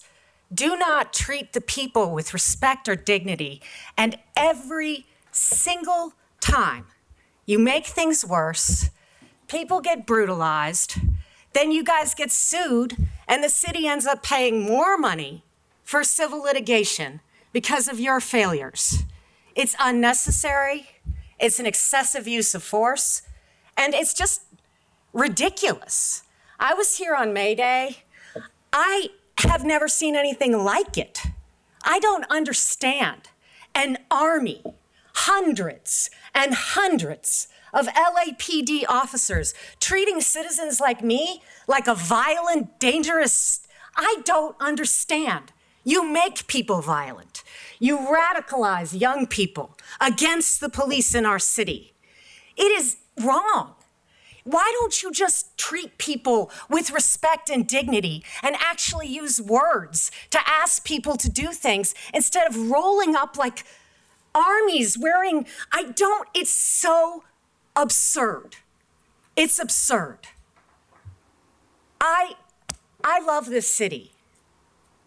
And what you do as LAPD every single time makes the situation worse. What happened to de-escalation? What happened to just treating people, protect and serve us? Us. We pay your salary. We are the ones who need you. You show up in front of a citizen like me, like you want to beat me with your batons and shoot me with your guns? Why? Because that's who they are. The First Amendment is our right. There are new No Kings protests this weekend. Are you going to be out there to try to brutalize people? They are family-friendly protests. I don't know any protester who is interested in violence. Yet you treat us like we are violent. You're violent. You're thugs. It's wrong. It's also a waste. You ask for more money, and then you show up and you use your resources in ways that are so extraordinarily wasteful, it staggers the imagination. You need more money? I don't think so. You have so many cops out there. It's insane. Please do better. Thank you. Madam President, we're at 77 minutes, and those are all the cards. Thank you. That concludes item 2 on the agenda, and we'll take a short recess before the next matters. Okay, everyone, we are coming back on the record. We are moving to item number 3 on the agenda. And for the record, I need to recuse myself from participating, discussing, or voting on items 3A and 3C. Based on the city attorney's guidance pursuant to City Charter Section 222, I am recusing myself due to the appearance of a conflict because the companies involved are clients of my firm, though on matters unrelated to those items. So I'll hand those items over to Vice President Tabor and pull them and hold for further action. I also would like to pull, because I have questions on items 3F and 3M. So I'd like those pulled from the consent agenda items. Would any of the commissioners like to pull any other items from the consent agenda? Is 3A pulled? Yes, so 3A, 3C, 3F, and 3M are all pulled. Do you have any other? No. Nope. Wonderful, thank you. Okay, so then I move that we approve items 3B, 3D, 3E, and 3G through 3L and take the recommended board action. Is there a second? All in favor, say aye. Aye. Okay, motion passes. So let's move to item 3F, please. And that relates to the destruction of obsolete duplicate records.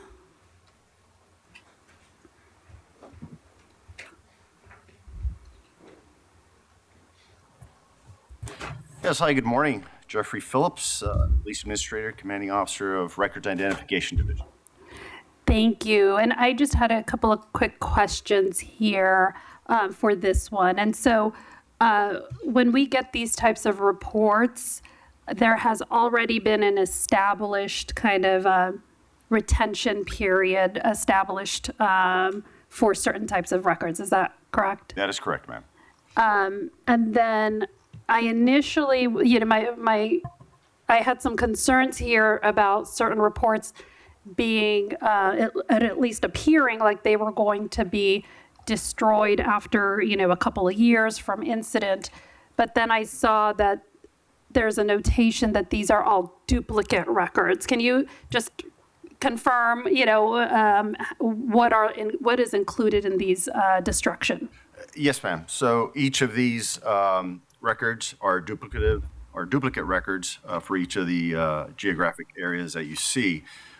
Duplicate records, we have duplicate records for various reasons, whether they're because they're made copies for investigative purposes, community requests, data collection, audits, et cetera. And so rather than continue to hold duplicate records when we have original records, we go ahead and set them aside to go ahead and destroy them. And that's aside from the fact that we do have the integrated crime and arrest reports, which is all the reports that are scanned and they are kept digitally online as well. And then, of course, beginning of last year or mid-year last year with the records management system, then that's a new system that we're keeping records on as well. And whenever I see these types of destruction requests, I usually ask, are any of these subject to a pending Public Records Act request, or could they be part of, ongoing litigation and things like that? So none of these documents that are being destroyed would be subject to those requests, correct? Well, these are duplicate records. They may be, but we have original records if that was the case. And so they could be found digitally, and so they would be responsive to a Public Records Act request from the digital file, just not the duplicate file being destroyed. Either digitally, or we also may have some hard copies as well. Okay, wonderful. Those were my questions. Does anyone else have any questions? Okay, I think you've answered. Let me just come back to this retention question if I can. So the original records are copied for multiple purposes, as you say. Is there a point in time at that point that they're marked as duplicate for the purposes of communicating? And then does the clock start? You're going to dispose of them after a year, after 3 years, or 5?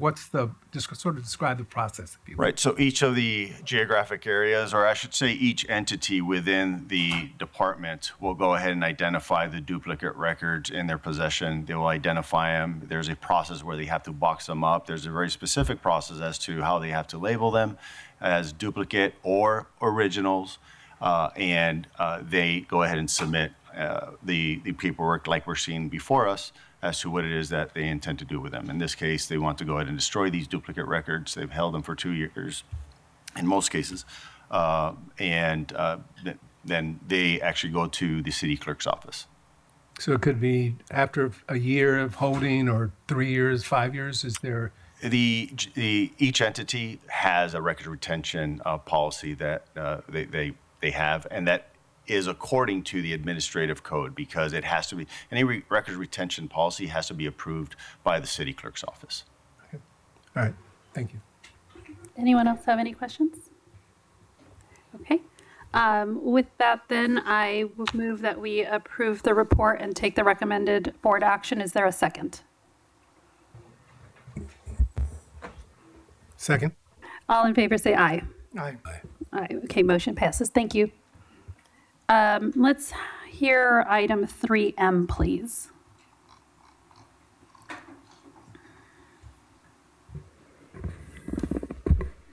Commissioners, I'm going to have Lieutenant Moffat be the presenter for this item. Wonderful, thank you.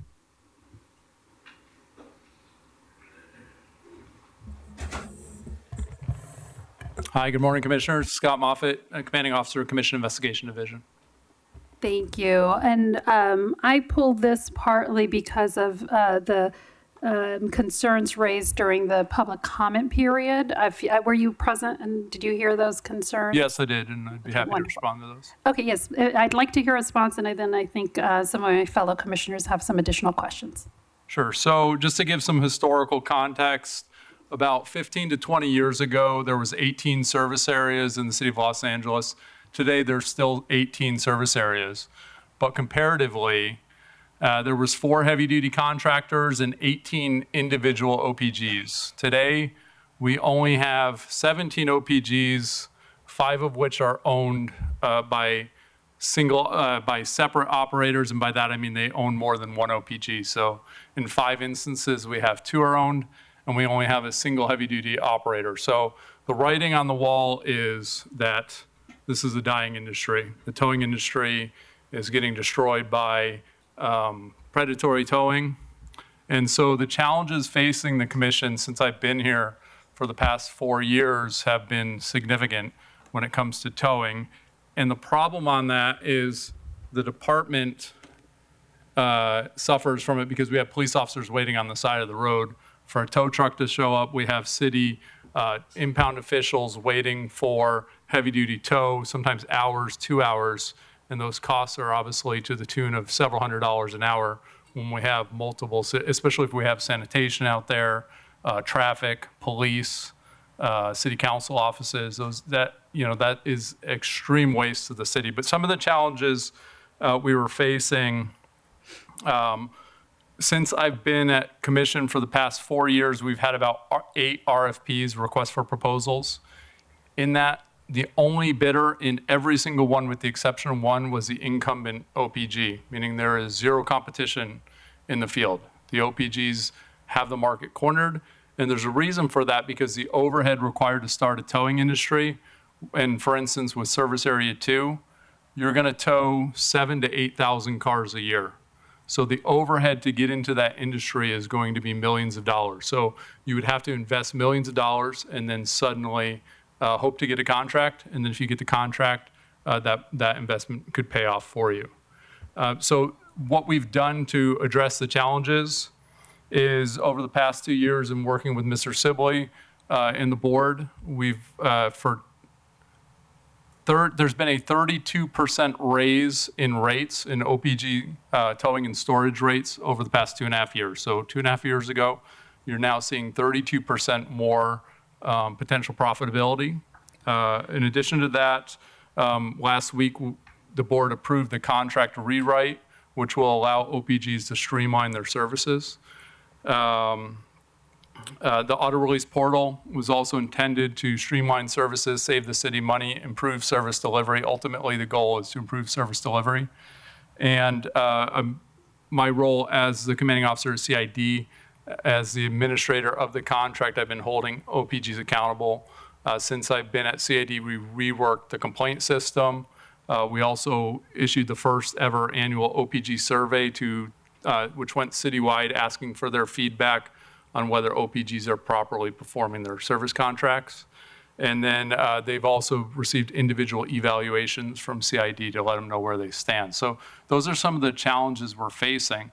So to speak specifically to the commenter, one is he is affiliated with an OPG. He's incorrect to assume that North Hollywood was subdivided. That is not the case. North Hollywood went out to bid, and it was taken on by another OPG who bid for that contract and won the contract, which was the black and white towing for Service Area 16. So they now control both Service Area 15 and 16. So that was inaccurate. So ultimately, in addition to that, there has been no subdivision of service areas. We still have 18. That is controlled by City Council. Obviously, the board could ask for that to change. But again, I wouldn't recommend that in the case of Service Area 2. It is one of the most viable contract areas. And although the outgoing OPG indicated that a decline in service was the reason they left, there seems to be other factors at play there because that is owned by a family trust. That is not their original business. And that's the case in a lot of these OPGs. They're legacy companies that have been passed down for generations, and eventually one generation or the incoming partners are no longer interested in being tow operators. It's obviously a very labor-intensive business. So at any rate, there's a lot I could say about it. I don't want to veer too off the topic, but I guess one of the questions I had is, especially if there has been a kind of a history of the incumbent company always getting, or oftentimes being the bidder and then getting it again, that might be viewed by some competitors as like, well, that company already has that one locked in, so I'm not even going to put in an RFP. But then after the RFP period closes, they realize, oh, the incumbent didn't put in. I would have put in had I known.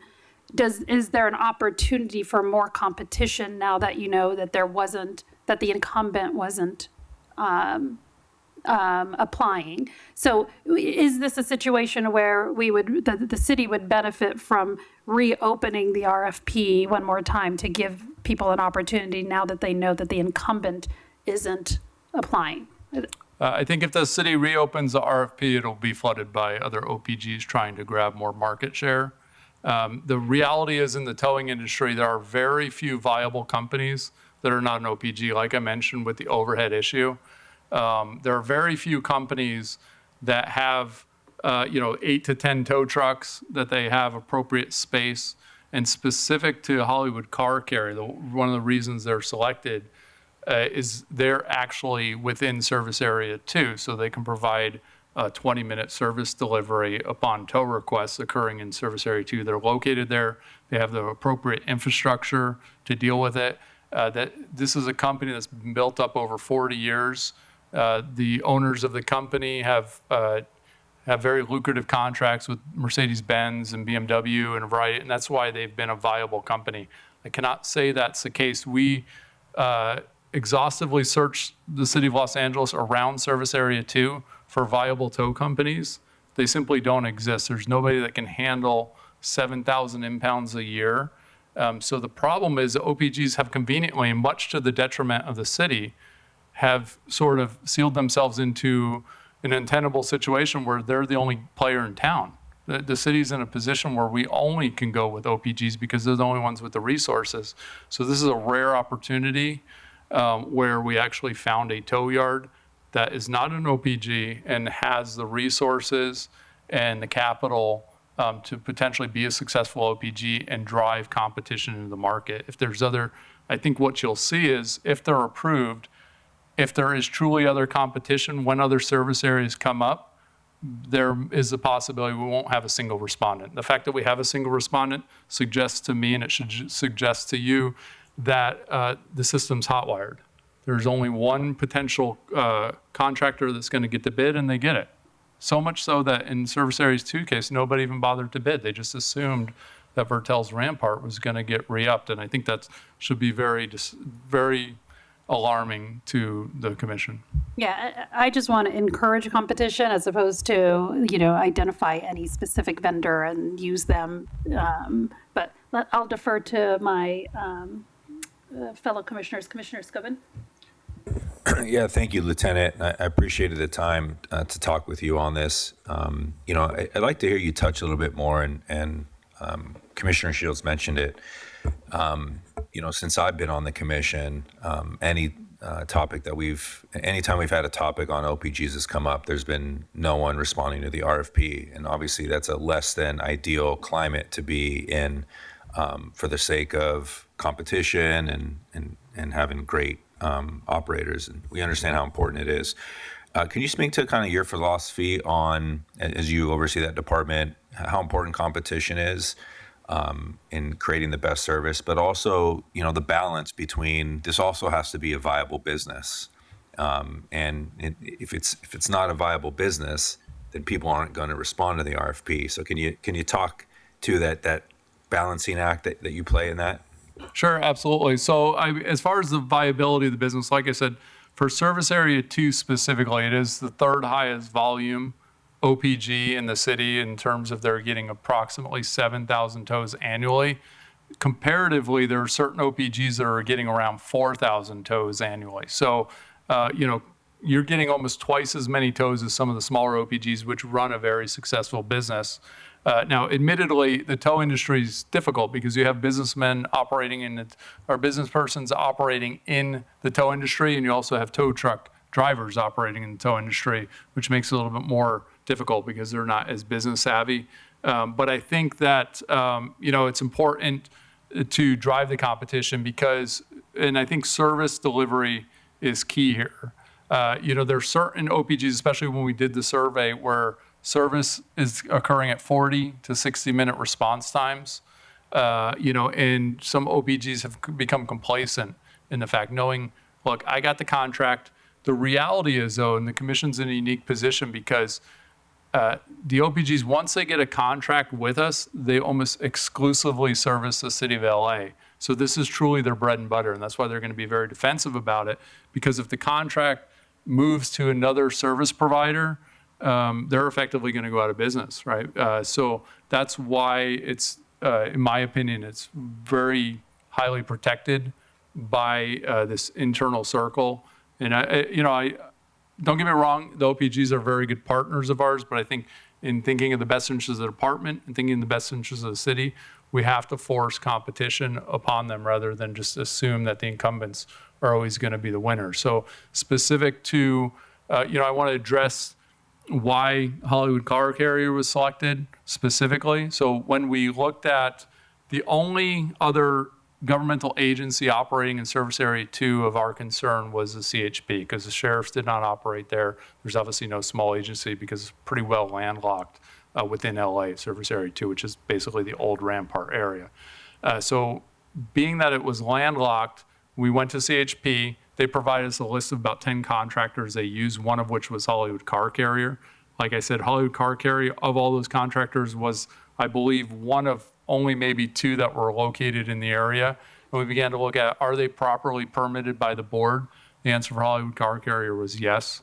Do they have complaints from the public with the Board of Police Commissioners that were sustained? Hollywood Car Carrier was clean for the last 5 years. There was no complaint history. Do they have the infrastructure? Do they have trucks and things like that?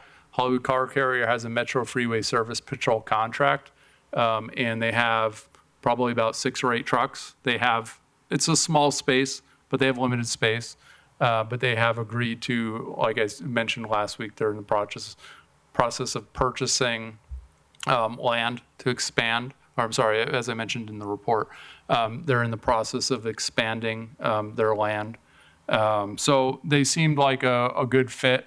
And more importantly, they were eager to work with the police department in setting up as becoming an OPG, working with the OPG Association, things like that. So, they were agreeable to that because that was obviously one of our criteria. Are you even interested in a contract? So those are some of the reasons why they seem to be the most logical choice.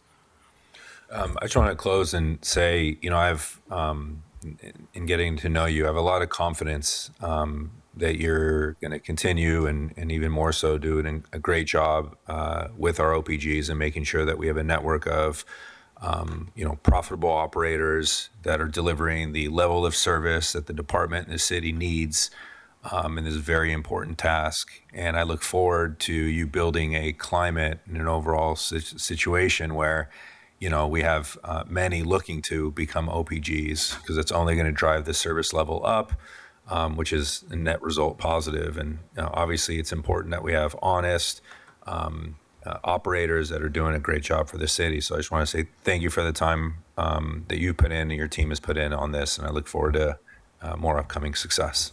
Thank you, Commissioner. I appreciate that. And before I ask the other commissioners for questions, one additional thing, given that this was not through the regular RFP process, did you consult with the city attorney's office about this process that you've gone through to select this new vendor? Yeah, so to be clear, it did actually go through the RFP process. The RFP did go out to bid, and we received no responsive bidders, so we did satisfy the competitive bid process. But yes, I have discussed this with the city attorney. Yeah, I just meant that the vendor wasn't selected through the regular RFP, like there was a proposal made and then bidding, all of that. So, but the city attorney's office has looked over all of this in terms of how this vendor was selected. Yeah, correct. The advice I have from the city attorney's office is if we do run the RFP after that expires and there's no responsive bidders, that we can engage in direct negotiation. Okay, wonderful. Thank you. Commissioner Tabor, do you have any questions? Maybe one or two. So you described Area 2 as a significant, about twice the size, twice the number of cars towed in an annual year, 7,000 to, you said something about 4,000. Right, yes, depending on the service area, yes, for sure. So in Area 2, you've described it as not a lot of land that would allow for an operator to acquire both land and equipment to be able to provide the services. Am I understanding that correctly? Yeah, that's actually a very significant point that you're bringing up, and I don't think I articulated that. But the challenge with the redistricting of the city, and maybe you call it gentrification, whatever the case may be, is most people don't want to live next to a tow yard. And so what's happening in the zoning world is a lot of the zoning is becoming dynamic. And once a tow company leaves, it's no longer able to be a tow company anymore. It becomes commercial or residential or whatever the case may be. So that's another unique challenging facing OPGs in general, is that because of the land zoning, it's very hard to, obviously Rampart area, I would say is mid-range. There's some more challenging areas like Hollywood and West LA where that land does not exist anymore. So that is a unique challenge that was also considered and also weighed into the decision-making process.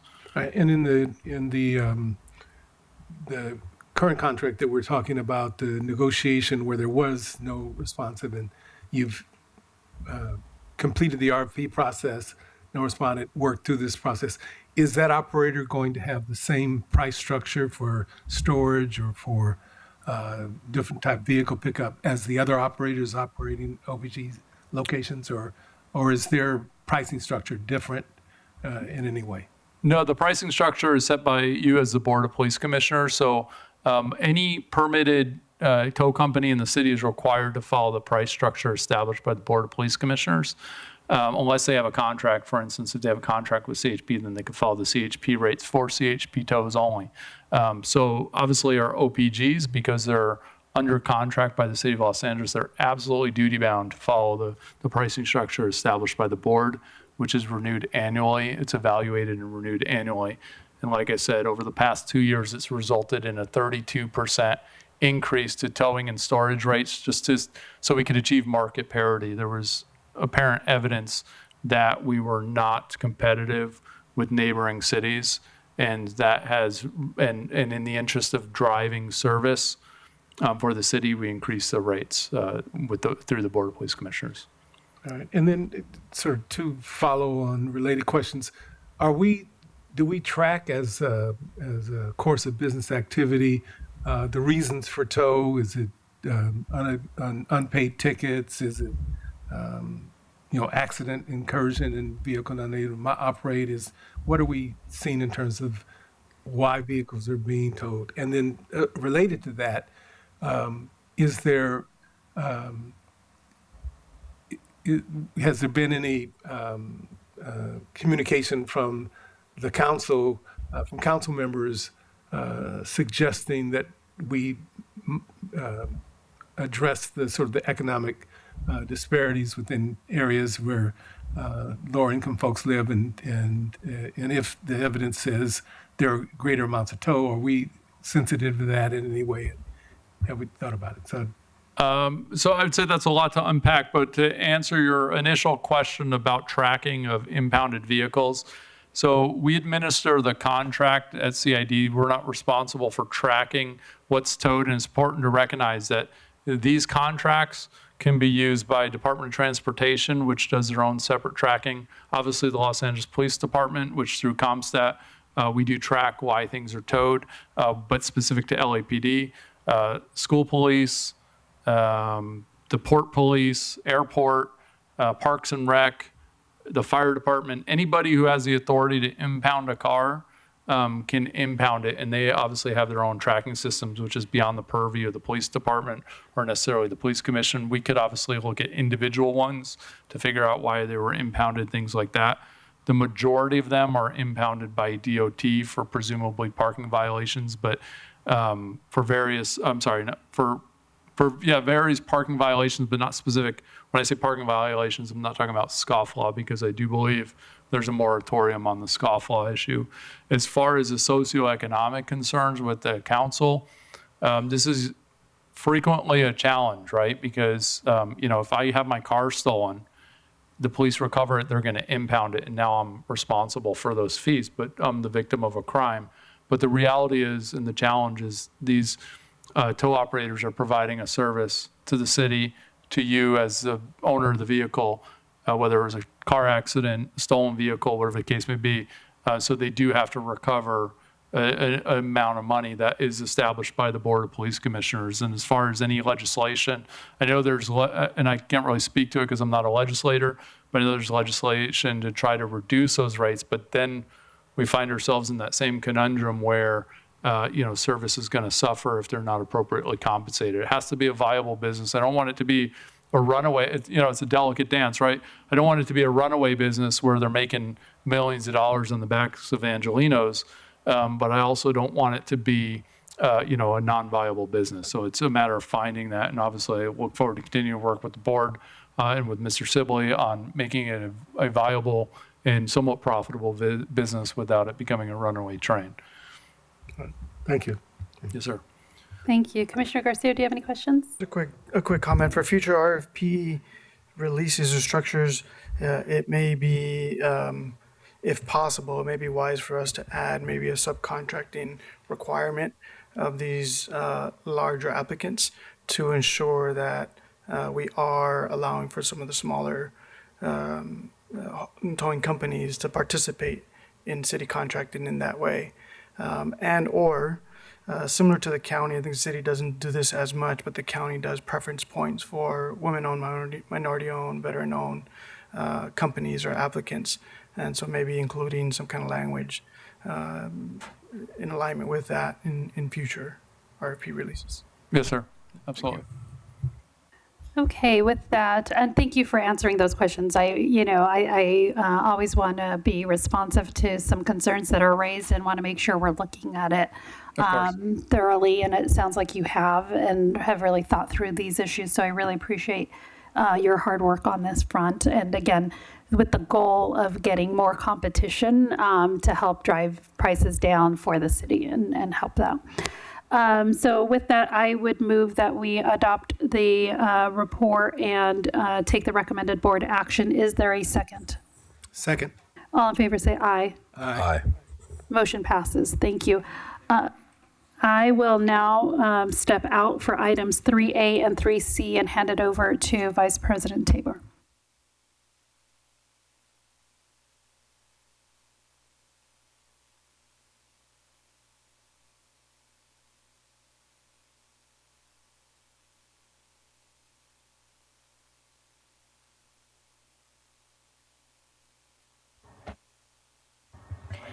Okay, we'll now hear item 3A, the department's report to professional services agreement between the City of Los Angeles and Motorola Solutions. We have Chief Information Officer Dean Giamelis.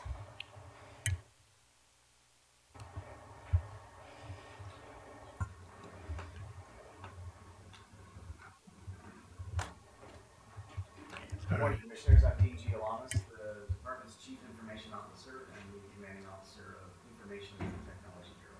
Here to answer any questions you may have. Thank you. Commissioners, would you? I'd like to start back and say, I mean, this is a after taxes, $51 million deal. I think maybe in the future we consider these not being consent agenda items, but frankly, I'd like for you as a layman explanation as to what this contract is, what it does for the city, the due diligence that went into why we're here, who else we looked at. I mean, a series of questions come to mind when I see this. So Certainly. Let me try to address a number of those concerns, and I'll take any additional questions you may have. This is basically a maintenance and support contract, and it is to support two important systems in our department: our computer-aided dispatch system and our record management system, so our CAD and RMS. Both CAD and RMS had previously been separate contracts that the city and the commission had approved. These are being combined into one contract over a 10-year period. So the dollar amount may seem large, but just keep in mind this is a 10-year contract to keep these systems operational. Over that time period, it'll include 24/7/365 support by the vendor. That includes some on-site administrative personnel that will be available to us during the work weeks. It includes all the software and hardware upgrades during that 10-year period. So there'll be no anticipated additional costs for maintaining these systems or for doing any upgrades during that time. It includes a disaster recovery system, and that allows us to recover in case of failure of any of these two critical systems do go down. It includes the ability for us, if we decide to move to the cloud. Currently, we're using on-premises storage of all the data and information, but if we decide to move to cloud storage, it does include the cost for those, so there'll be no additional cost to do that. It also includes an upgrade for the department for an upcoming jail management system. So it includes the development and implementation of that system that would tie into our dispatching and record management system. And one of the important notes on this as well in terms of data is that there is a data breach liability clause in this, and we were able to negotiate that not only is there going to be a very specific program for data security that our vendor will provide, but they're also assuming all the liability and costs should a breach occur in these systems. So there'll be no additional cost to the department or the city if such a negative occurrence happens during that 10-year time period. As I said, it's in three buckets, if you will. So a portion of these costs are for our computer-aided dispatch. Another is for our record management system. And the third bucket is basically the support and the upgrades over time. can you speak on the computer-aided dispatch? What is that system? And then just curious how, what support they'll be providing for it. Yeah, absolutely. So the computer-aided dispatch is essentially a system that helps our dispatchers when calls come in. It allows us to be able to dispatch out our officers out onto various different calls and scenes. This includes all of the enterprise licenses, the interfaces, the computer software support that's included in that. There's a very close nexus to our record management system, so that would be how we maintain our records and how we issue our reports within the department. It would include connections to our property and evidence systems, our accident diagramming software, the jail module, as I mentioned, which will be included, as well as many other criminal justice systems that our department connects to. And how does our current CAD system and then this contract get impacted or not impacted by, what we hope is our upcoming 911 system upgrades? I'm just kind of curious Yeah, this system is in full support of our 911 upgrades, and then in the near future, our next generation 911 capabilities that the department will have. As you know, the anticipated technology changes with next generation 911 will convert us from being able to simply receive phone calls to moving toward being able to accept text and video imaging as part of emergency call requests. And because of that technology tying in, that would allow us then to distribute those images or videos rapidly on scene. There's also a connection to the development of our real-time crime centers, which is allowing us to get on scene to crimes in a very timely fashion and then transmitting that information. So these systems all support those efforts in terms of where our department's headed. Thank you. I'll pass it off. I don't want to hog the mic. Commissioner Garcia. No questions on this. So just following that line, is part of the upgrade and expansion, does this contract present a competitive opportunity to the vendor, or as we upgrade, are we able to consider technology from other vendors as well that will integrate into this? Yeah, there would not be any limitations about connecting other vendors to our system. The vendor, Motorola, has been very, very amenable to working with us in connecting with other vendors that we're dealing with in other areas of criminal justice information. In terms of competitive bid, this was because we have an existing CAD system that was a Motorola CAD system. We, in 2022, upgraded our record management system as well. So these are just tying those two systems into one contract rather than multiple contracts, and then dealing with I'll just say disparate support. This is all bundled into one essential package that'll carry us for that entire period. I will add, though, in terms of new technology or competitiveness, there is an exit clause for us. So we could get out of the contract as needed if new technology were to come to the department that we felt was a better pursuit for us to go. And there would be no exit fees or no data transfer fees as well. So that was part of the contract negotiation. And then with respect to you said it's a 10-year contract. Is it workloaded earlier in the year, the first 2 or 3 years, or are we expecting continuous work over that full 10-year? It'll be continuous work, and it's for ongoing maintenance and support since both systems have already been implemented and are already in use. The only development would be around the jail management system, which would be something new. And then the upgrades, as we perceive them to be, is it a negotiable process? Meaning, if we think we want a particular type of upgrade and Motorola suggests, well, there's a different industry standard, is that a negotiation, or is it just we get what we want when we ask the process? It is pretty much defined mostly by the department. There may be some negotiation in terms of the extent of the upgrades that Motorola is willing to offer, but those have been pre-baked into the contract. Okay. All right. I have no further questions. I'm glad you touched on it. I had a question, and maybe I'm wrong, but as it relates to early termination, is there no early termination fee on our part? Correct. There's not. Okay, thank you for clarifying. All right. Do we have a motion? Yeah, a motion to approve. I'll second. Motion to approve. Okay, all in favor, say aye. Aye. Aye. Okay, do any commissioners have any questions on item 3C? Commissioner Garcia? Nothing. Commissioner Scobin? Just on 3C, on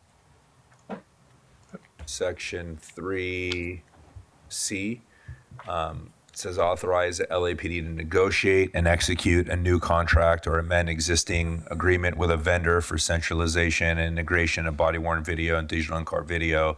I would just ask that if the department is going to be doing that, that it be brought to the commission so we can understand, what that is prior to it happening. Certainly. Any comment? Nope. All right. I have Lieutenant Manny Hernandez here with me just to tackle if there was any technical questions beyond my capabilities. So hopefully I handled that question just well for you all. All right. All right. Do we have a motion? I would move that we approve the contract for 3D. I'll second. All in favor, say aye. Aye. Okay, motion passes. Thank you. Will the Sergeant at Arms please bring in President Shields?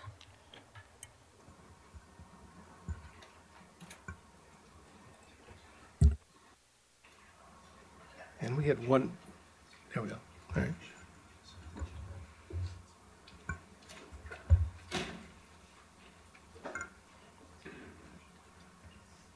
Madam President, the chair is yours.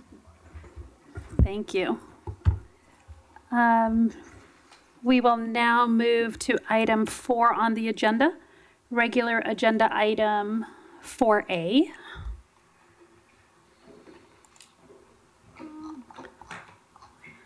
And that's the department's report relative to the 10-year outside agency officer-involved shooting comparison. So can you please introduce yourself and give us an overview? Good morning, President Shields, Vice President Tabor, Commissioner Scobin, Commissioner Garcia, City Attorney De La Guerra, Inspector General Berrigan, Chief of Police McDonald, and Executive Director Mr. Sibley. Good morning. So today I was asked to provide an overview of a 10-year comparative analysis of officer-involved shootings, or OIS incidents, comparing 6 major law enforcement agencies. The agencies we selected were the Los Angeles Police Department, Los Angeles County Sheriff's Department, New York Police Department, Chicago, Houston, and Philadelphia Police Departments.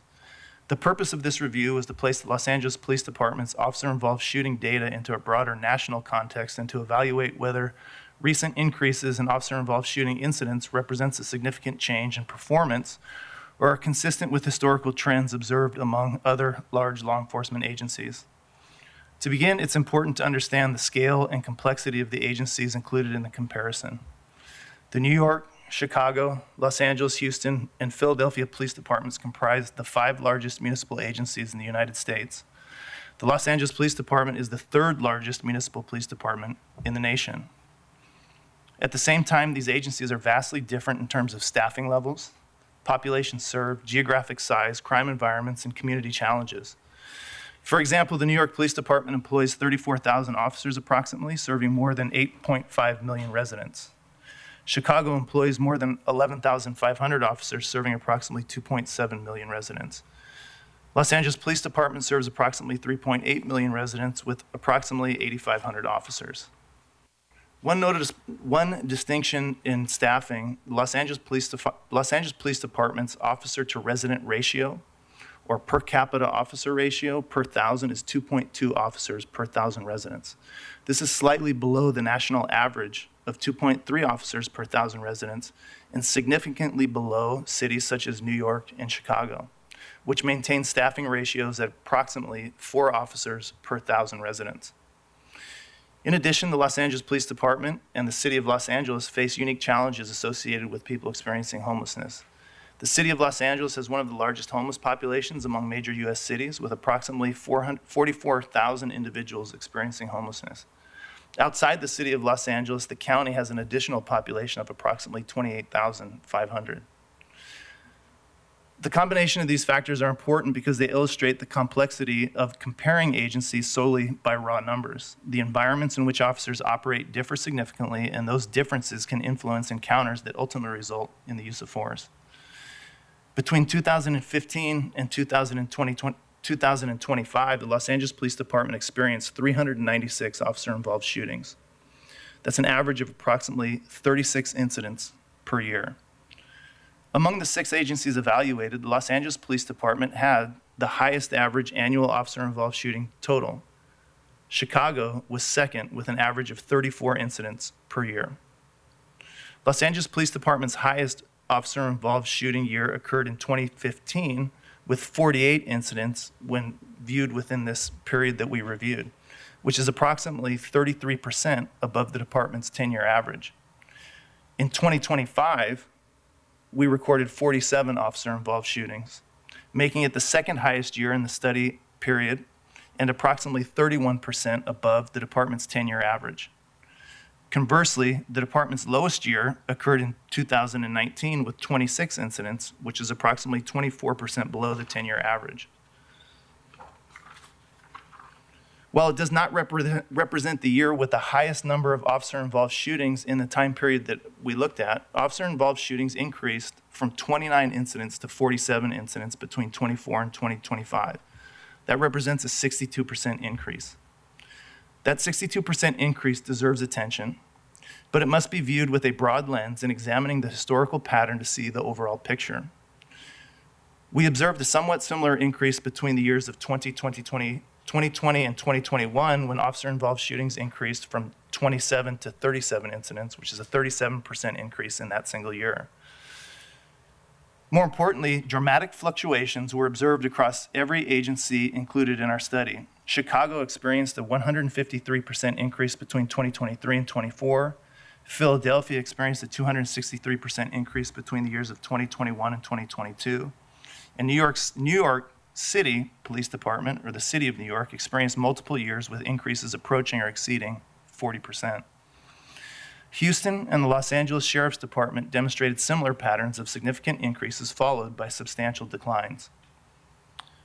The data reveals that year-to-year volatility is not unique to the Los Angeles Police Department. Rather, it appears to be a characteristic shared by all large agencies we examined. To better understand whether our recent increase represents a significant change, I analyzed the overall trend of the period reviewed. My analysis of the data did not show a sustained long-term upward trend in officer-involved shootings. From 2015 through 2020, the Los Angeles Police Department experienced a reduction in officer-involved shootings, declining from 48 to 27. From 2021 through 2024, we entered a relatively stable period fluctuating between 29 officer-involved shooting incidents and 37 annually. Then, in 2025, we experienced a notable increase to 47 incidents. This increase is part of a larger pattern of fluctuation and not evidence of a continuing trend. As we looked at the statistics, we also acknowledged that each officer-involved shooting incident is unique. In each incident, a Los Angeles police officer is forced to rely on their training, tools, and skill level while reacting to dynamic and rapidly evolving circumstances. As such, we attempt to answer the very important question of what can we as the Los Angeles Police Department control? And in measuring the things that are under our control, it is our review and adjudication process that becomes important. When we examined our officer-involved shooting investigations, we found that approximately 22% of lethal force findings were ultimately determined to be out of policy. These findings provide an opportunity for our department and our personnel to improve. Unlike the broad societal factors, the crime trends, the mental health crisis, homelessness, or suspect behavior, our adjudication findings identify specific areas directly within our control. Our review of these adverse findings identified recurring themes that can continue to be addressed through training, supervision, and continued review and oversight. Specifically, the analysis highlighted opportunities to strengthen our performance in 3 critical areas. First would be the threat assessment and evaluation of imminent threats. Second would be target acquisition and decision-making under stress. And finally, the third area is continuous assessment through rapidly evolving encounters. These conclusions provide actionable direction for further refinement and development of training, scenarios, and refinements of our tactics. The increase in officer-involved shootings during 2025 was significant, but it should be viewed in the broader context of a decade of data showing significant fluctuations with our own and every major agency we evaluated.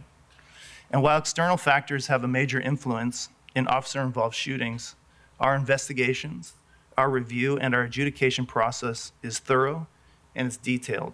It enables us to identify and address training, equipment, and performance issues in a timely manner. To this end, the specific areas we identified for continued investment in training include critical thinking skills, threat assessment, and decision-making under stress. Continued investment in scenario-based, force-on-force training, stress inoculation, and critical thinking training will help further reduce the likelihood of adverse outcomes. A review of the data over the last decade and as compared to similar agencies suggests the increase in officer-involved shootings between 25 and 24 is within historical norms, but provides us a compelling reason to continue to identify opportunities for improvement. We will continue moving forward, focused on learning from each incident, exploring new tools and technologies, and finding ways to improve our tactics to ensure that lethal force is used only when necessary, lawful, and consistent with our policies and our values. And that's my summary of our analysis. Thank you so much. I think we're going to have a lot of questions for you. So I'll pass it first to Commissioner Tabor. Thank you, Madam President. Thank you for the presentation.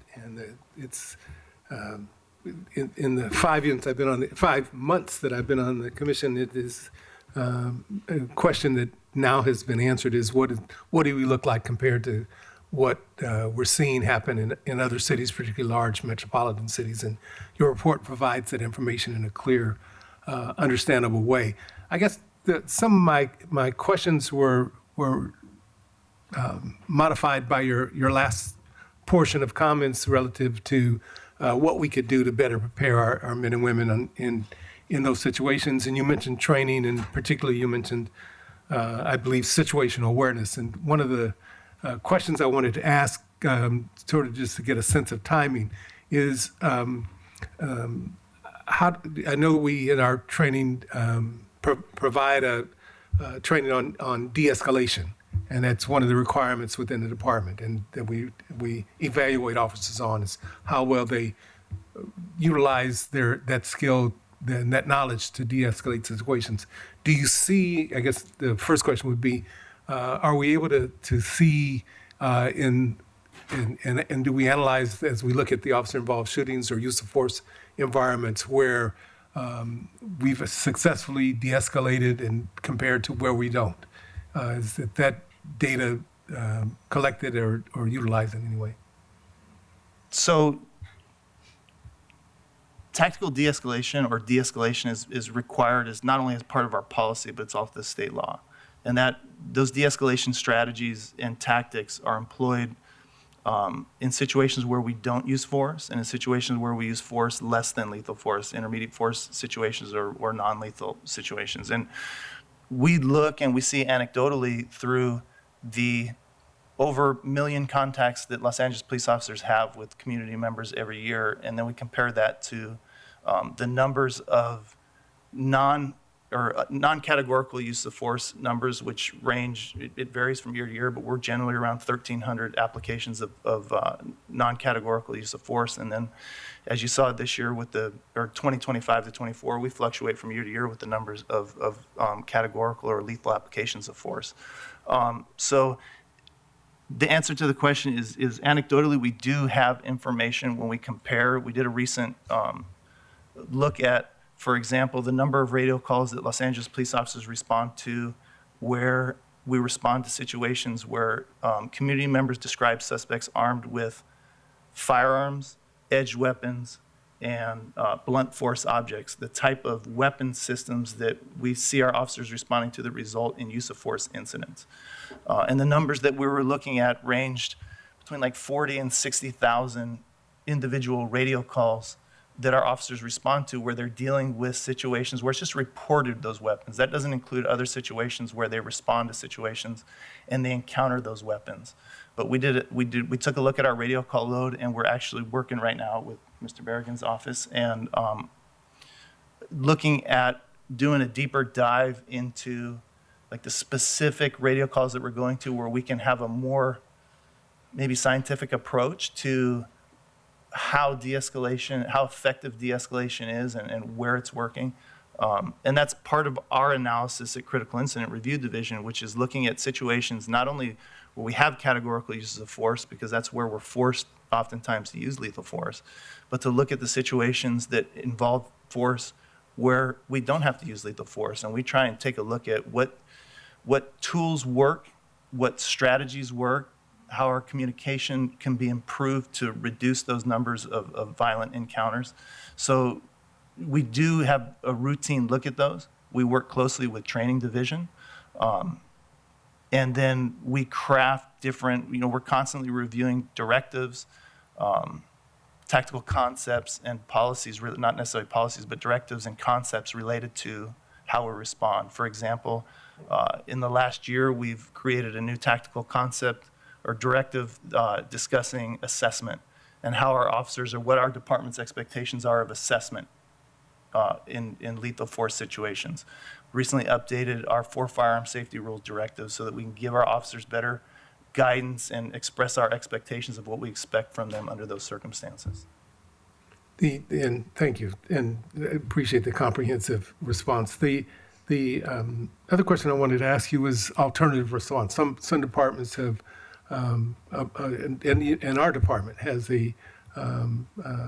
deployed alternative response through our 911 calls and out to community, depending upon the type of call we receive. As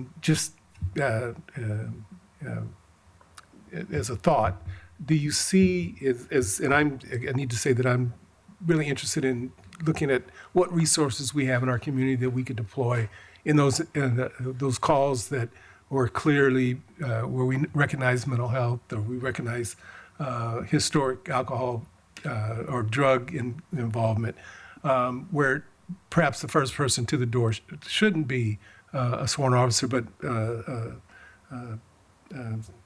therapist or someone familiar with the family or incident or the individual. Do you think that we would see fewer? I recognize this is almost a guess, but that we might see a reduction in officer-involved shootings or use of force if we improve the alternative response capabilities and maximize those resources?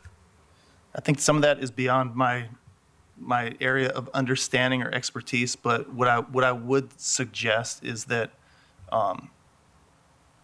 where the city has opportunities to provide resources that don't involve law enforcement response, where we can be somewhat assured that the response is going to provide a necessary service to our community members, that it doesn't place our community members or the service responders in greater jeopardy or harm's way, I think that those are viable paths that need to be explored.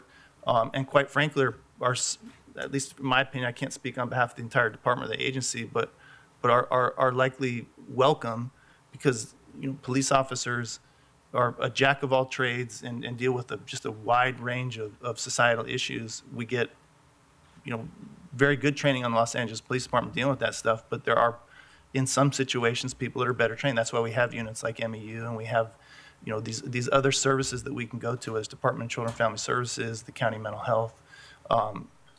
But what I would say, at the point in time where police officers have to respond, generally, there's an element of, for lack of a better term, danger or a potential threat to either the person calling or perhaps the service provider, where a well-trained Los Angeles police officer with the right mindset and the ability to communicate will do wonders in de-escalating or never having an incident escalate to a point where force is ever needed. Which is, if you look at our response to radio calls and the number of contacts we have with the public, is overwhelmingly the case. Yes, we had 47 officer-involved shootings in 2025, and we have 1,400 non-categorical applications of force. But in the context of the large picture of our interaction with the community, people are still calling the police.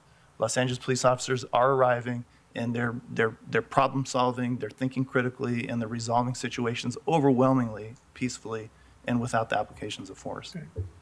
And thank you. I have no further questions. Thank you. Thank you. Commissioner Scobin. Yes, I appreciate it. Thank you, Captain, for the report. I don't always refer to notes, but with such an important topic, I will be referring to some notes that I've prepared.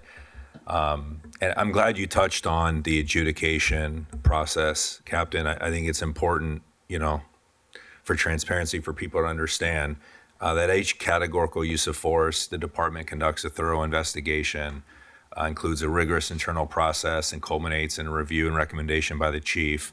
In addition, each incident is individually reviewed by both the Inspector General and members of this commission, all of whom provide independent analysis without prejudgment. Both the chief and IG make the recommendations, and ultimately the commission determines whether use of force is in policy or out of policy. That process remains entirely separate from anything I have to say today. I'm not here to pass any judgment on any officer, any incident, or any decision made in the field. Rather, today is about evaluating the report before us today. Very different things. I want to begin by acknowledging that this report is in response to a request first made in November, as well as farther articulated by my fellow commissioners, including now Commission President Shields and Commissioner Garcia. For example, in prior meetings, Commission President Shields expressed that a report that the department provides or further discussion should include whether less lethal force was attempted prior to the shooting, as well as information such as how many times our officers approached subjects with edged weapons, which I think were great recommendations. This type of data is an important part of what the commission needs to do its job. That said, while I'm glad to receive this report, I have to be candid with this body and with the public in expressing that I'm disappointed by what was produced, especially since it's taken so long, 7 months for this request. Trust me, it gives me no pleasure to say that, but I care enough to be critical. My first request was what I expected to be a series of analytical comparisons of LAPD use of deadly force compared to neighboring agencies. And at that time, a chief agreed to put together a report and said they'd see what LASD, Long Beach, and some other more active departments are experiencing. At a future meeting, First Assistant Chief Choi was filling in, was asked about an update, and he advised us that the department was still working on it. He referred to another significant local agency and stated it was tough to compare because it's not always apples to apples, referencing that some agencies track officer-involved shootings with hits versus non-hits. I'm confused a little bit that would be a delay because from what I understand, those numbers can be readily available, many available online, or can be provided by the agencies. As the LA Times mentioned that they were able to receive that request in a day.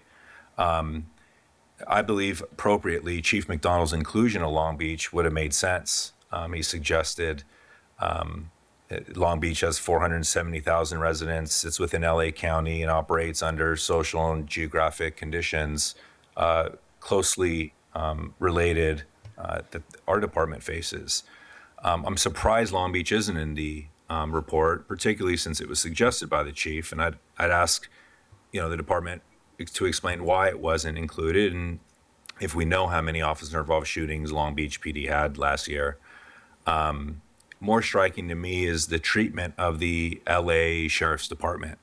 The LASD appears in the data table, but it's almost entirely absent from the report's narrative analysis. This is the most locally relevant comparison in the entire data set. Same county, same homeless population dynamics, same social conditions, similar criminal environment. In 2025, LASD recorded 17 OIS incidents, a 37% decrease from its 10-year average. LAPD recorded 47, a 31% increase from its average. Those two agencies operating in the same region moved in the opposite directions by a combined 68 percentage points in a single year. That's not a footnote. To me, that's a central question this report should have been built around. I want to be specific and constructive about what I believe are some analyses that could have been and should have been included in this report. First, per officer normalization. To me, raw counts are not comparable across agencies of vastly different sizes, as you touched on the difference in sizes. LAPD has 8,600, NYPD 34,000, nearly 4 times as many. So presenting just the raw OIS side by side without adjustments, I think isn't as thorough analysis as we should get. Based on my math, when normalized for department size, LAPD's 2025 rate is approximately 5.5 OIS incidents per 1,000 sworn officers. The NYPD rate is under 1 per 1,000. Chicago PD is roughly 3.9 per 1,000 officers, still significantly below LAPD's rate. Another one is per resident normalization. Officer count is one lens, population served is another. You touched on that in your summary. LAPD Los Angeles has 3.8 million residents approximately. LAPD's 47 OIS incidents in 25 represent roughly 12.4 incidents per million residents. With New York's numbers, it represents 3.2 million. Houston, 11.7 comparable to LAPD, but different officer to resident ratio. I think, again, these numbers would have helped us assess whether agencies' use of deadly force is proportionate to the population it serves, yet that wasn't in the report. The origin of each incident, and you touched on it a bit on your summary, I think an OIS analysis would categorize incident by how they began. Was it officer-initiated contact, response to a radio call, and if so, what type of radio call, violent crime in progress, welfare check, mental health crisis, or domestic disturbance. It might well also included the number of hours the officer worked the day of the shooting and when that officer last had days off prior to the day of shooting, both of which would help evaluate fatigue factor. An explanation of the 2025 increase, the report states that LAPD's OIS incidents increased by 31% in 2025 and then characterizes the overall trend as generally stable. It does not attempt to explain why they increase. Call volume changes, deployment shifts, encounter type, mental health call volume, more violent attacks on officers. I think this is a basic question, that the commission would like to see.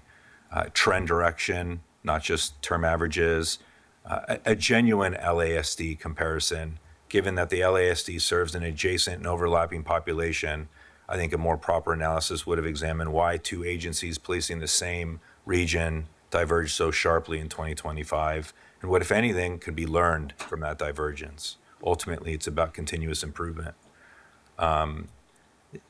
Methodology disclosure. The report doesn't explain how agencies were selected, why others were excluded, or what analytical framework was applied. None of these are, I believe, exotic expectations. I think they're standard elements of comparative public safety analysis, and I'm disappointed that they weren't included. I've chosen my words carefully through these remarks, and I want to be equally careful here. I'm not impugning the motives of any individual who worked on this report. I don't know all who contributed to it or approved it up the chain of command. What I'm saying plainly is that this document does not meet the standard that I believe this commission is entitled to expect and that the public is entitled to expect from this department it oversees. I have, in the sake of, not just being critical, but being productive, I have a list of follow-up items that I think would be great to report back, but because I've spoken too much and want to share it, I'll pass it along and come back to it later. Okay, why don't we go with Commissioner Garcia, and then I'll have some comments, and we can, do you want to respond to anything immediately, or do you want to hear the rest? Glad to work with the commission. We get assigned projects. We handle the projects as assigned. To the detail that you just spoke on is not something that was passed along to critical incident review. I'm happy to work with the executive director to get specific direction on specific areas that need to be addressed and assessed, and we're glad to do it. Thank you. Commissioner Garcia. Yeah, thank you. So I think Commissioner Scobin covered a lot already. And so one of I think two of the things that I'd want to add that he didn't already mention to the report is the officer profile comparison as well. So understanding what type of officers were involved in those incidents. So 1 year on the job, 5 year on the job, some kind of understanding of officers in their careers, and then also include alternative response availability in those regions. And so like the year-end report, that already captures a lot of the information that was brought up by Commissioner Scobin. And so we have that information. And so from what I can recall, the 2024, when there was just something happening on a Tuesday night at a certain division, and they had more shootings or officer-involved shootings that we learned about later, right? So being able to capture it now and seeing some trends, I think is important for us for the department and the commission and others involved to really look at what is it that needs to take place in terms of a real-time strategy to address a potential spike in officer-involved shootings in certain areas. And again, understanding other departments' trends and potentially strategies for addressing it, it can potentially inform us as well. And so I'm looking forward to looking at the list of items you have and just adding it that way. There's a comprehensive list of all the things we'd like to see in a report like this. Of course, yeah. And as you alluded to, a lot of the intimate details that you just referred to, as well as Commissioner Scobin, can be found in that end of year use of force review book. And anything else? Okay. And I just want to kind of, preface my comments by just understanding and acknowledging just the unfortunate, loss of life that occurs at the hands of police. Anytime it happens, it is tragic. And it's not only tragic, it's tragic for the families they leave behind, and it also is tragic for our officers involved as well. Like, I think we just have to recognize that. And so anything we can do to help limit those is, I think, the goal.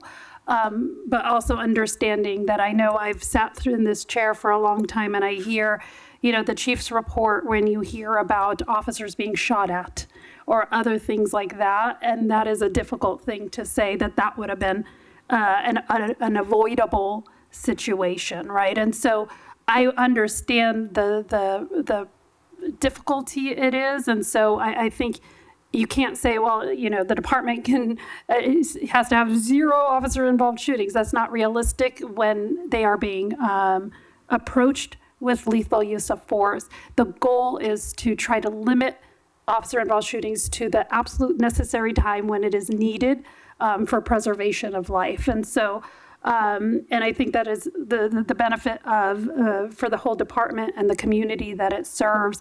And again, I think, some of the commissioners also mentioned just, how important this process is. And I think the community doesn't always understand the level of scrutiny that goes into reviewing every officer involved shooting, from the investigation by the Force Investigation Division, which the Inspector General's office is on site on the day of to make sure that the investigation is being done properly. And they are reviewing the investigation alongside them to ensure the proper people are interviewed, the evidence is collected, things of that nature.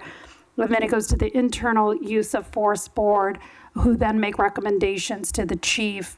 The chief gives us recommendations. The Inspector General provides their recommendations. And then in closed session, what we do after all of these other meetings is actually discuss them. And on more than one occasion, on several occasions, we have found that the department has fallen short, whether it's because of tactics or other things. And again, and then there are times where we've commended officers for the very difficult situation that they are in. And I know it's hard sometimes where people in the community want us to speak out about things that haven't come before us yet. We try to limit our specific comments until we actually have the case before us, because we don't want to prejudge, because we haven't seen all the evidence, we haven't seen everything.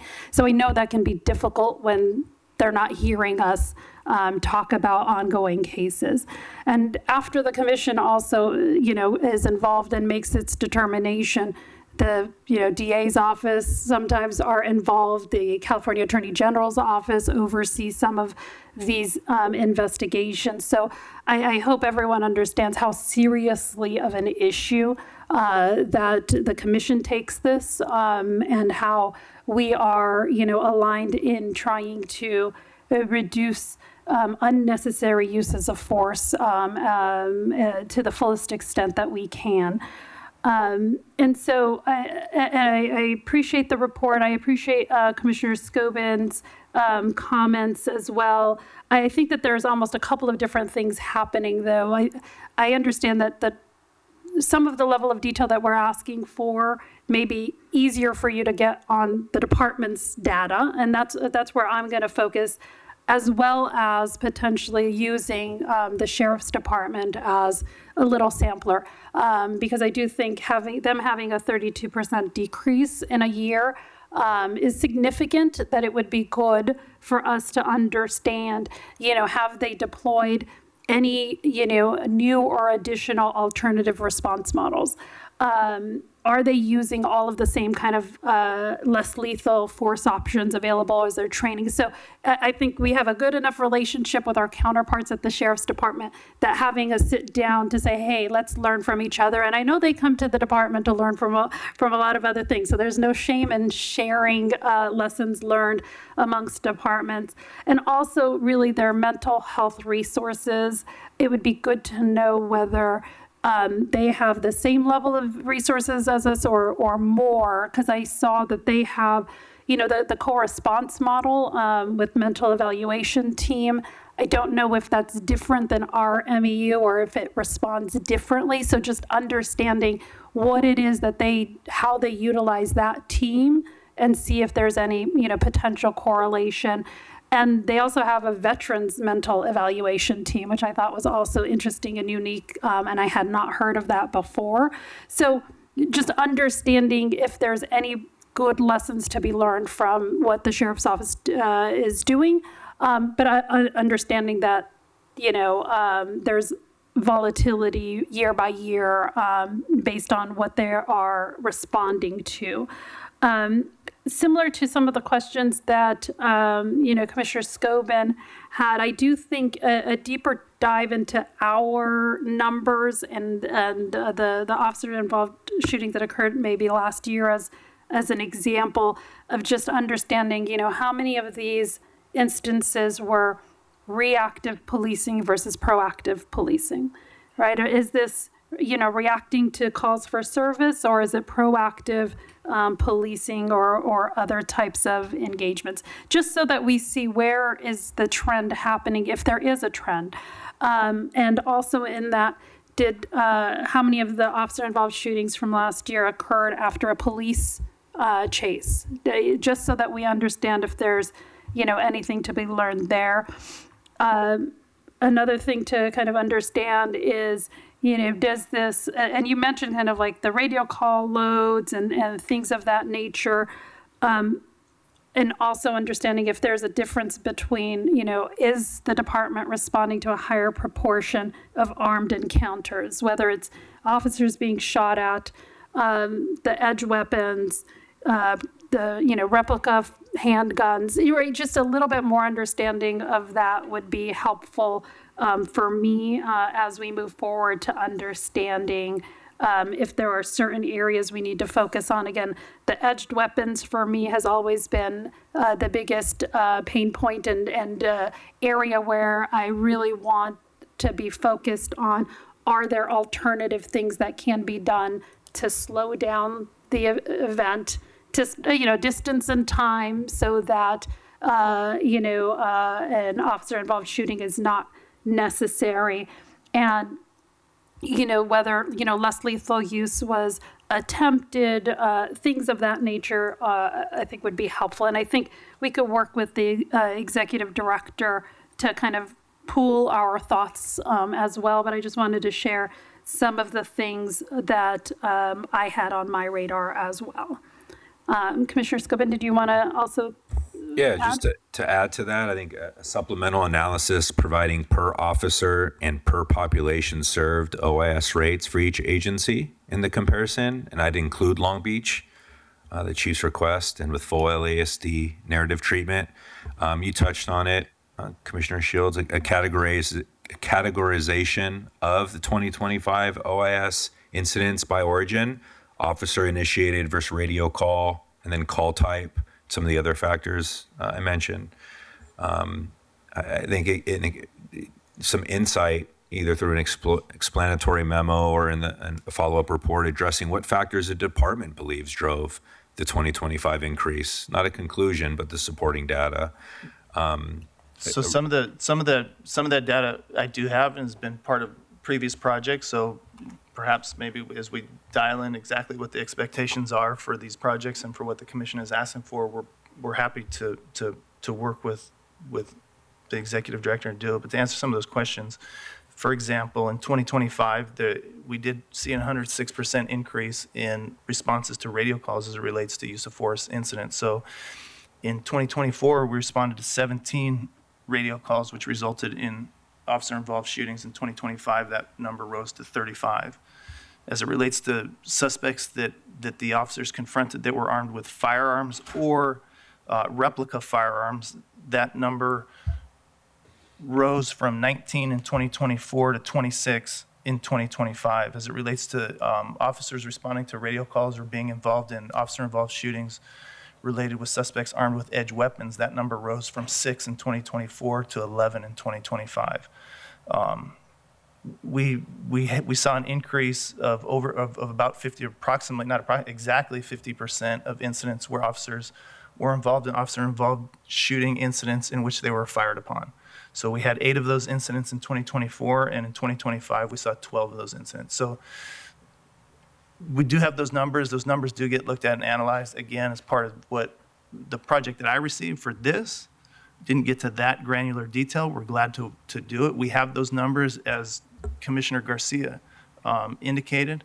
We're continually working on our end-of-year use of force report that has a lot of that numbers and provides that detailed dive into the numbers. Again, we're glad to. I apologize for your disappointment in this report. Unfortunately, that wasn't the granular detail the direction that I was given, and it was essentially that as a comparative analysis of the numbers for large agencies. As far as Long Beach Police Department, I have the numbers. I think it's not all publicly available numbers, so nobody's hiding anything or trying to prevent the numbers coming from these agencies. But the numbers I have that our team gathered from 2025 is the Long Beach Police Department didn't have any officer-involved shootings in 2025, down from 2024, which was 5. They were steady, and Long Beach Police Department saw an increase of almost 400% in 2023 from 2022. So the raw numbers are different. The fluctuation is seen across agency.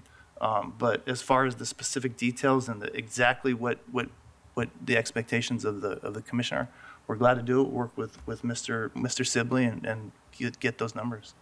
Appreciate that. And glad the numbers are available and can be included.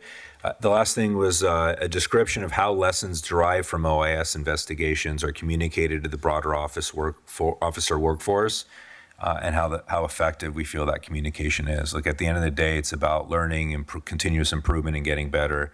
And I want to conclude with the spirit of where I come from always, and I think I could speak on behalf of my fellow commissioners, is out of care and wanting for us as a department to be the very best for this city. So I appreciate you being here. I appreciate the report and appreciate the follow-up. Thank you very much. Thank you, Commissioner. Thank you. Any other questions or comments? Yeah, if I Oh, could. please. Yeah, just as an add-on to that, thank you, Captain Pluggy, for your report there. Again, my apologies for the delay in getting this report to you, but it is what was put together was what we believed was wanted, not in the level of detail that you laid out. So we're happy to do that moving forward with the expectations we now see. Relative to, just for context, as Captain Pluggy mentioned, Long Beach was mentioned, and they had a very unusual year with no officer-involved shootings last year. They analyzed that, and were not, to my knowledge, able to come out with anything definitive on why they went without a shooting last year. They were very thankful they did. As it relates to LAPD this year, we had 10 officer-involved shootings year to date. We had 19 at this time last year. So we're looking at this year at almost a 50% reduction in officer-involved shootings. We analyze these like nobody else in the country does, probably in the world does. Nobody works harder than the crew we have here to be able to put together the full account for what happened. And nobody holds our people accountable stronger than you do as far as making the measure something that anybody could be proud of. So I'm thankful for the system we have. It's been in place since the early 2000s, 2003, I think. We polished it and enhanced it year after year. We have, I believe, the state of the art. It's replicated by police agencies around the world. And so we always want to be better than we were the day before. And so thank you for your observations here.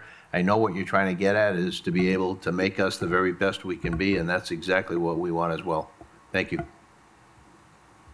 Thank you, Chief, and thank you, Captain. With that, then I would move that we approve the department's report and look forward to a follow-up report. Is there a second? Second. All in favor say aye. Aye. Okay, motion passes. Thank you so much. Now we'll move on to item 4B, the verbal presentation relating to crowd management, crowd control, and media access following dispersal orders.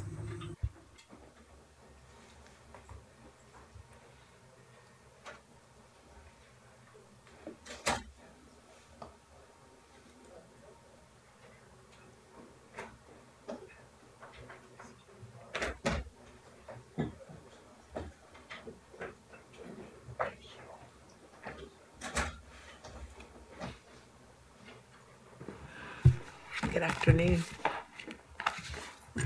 Good afternoon. Can you introduce yourselves? Make sure our mics are on. Thank you. Good afternoon, President of the Board, of Police Commissioners, Chief McDonald, Inspector General Barragan, Director Sibley, and members of the public. Thank you for the opportunity to address the board regarding Los Angeles Police Department's response to First Amendment demonstrations, particularly in media relations, crowd management, and crowd control.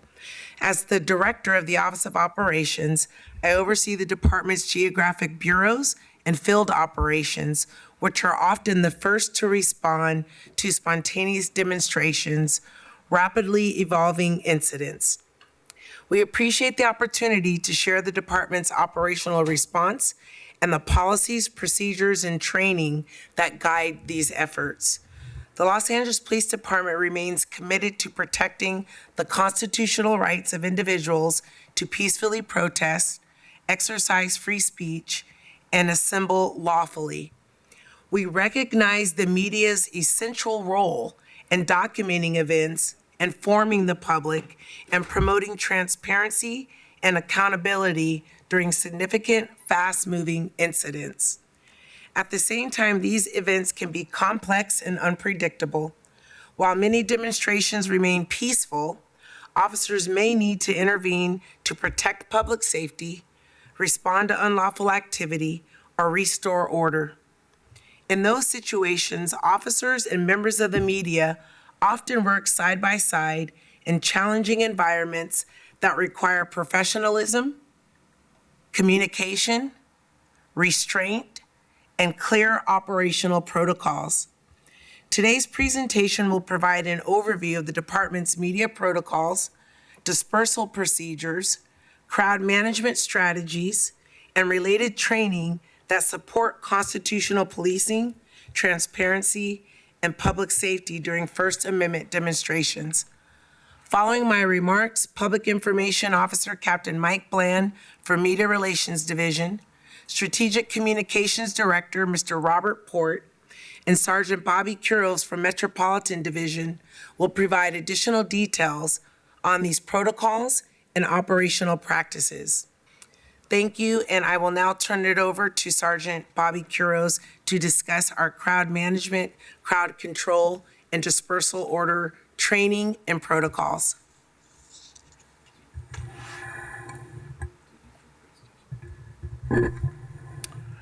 Good afternoon. My name is Bobby Kuros. I have over 28 years on the job.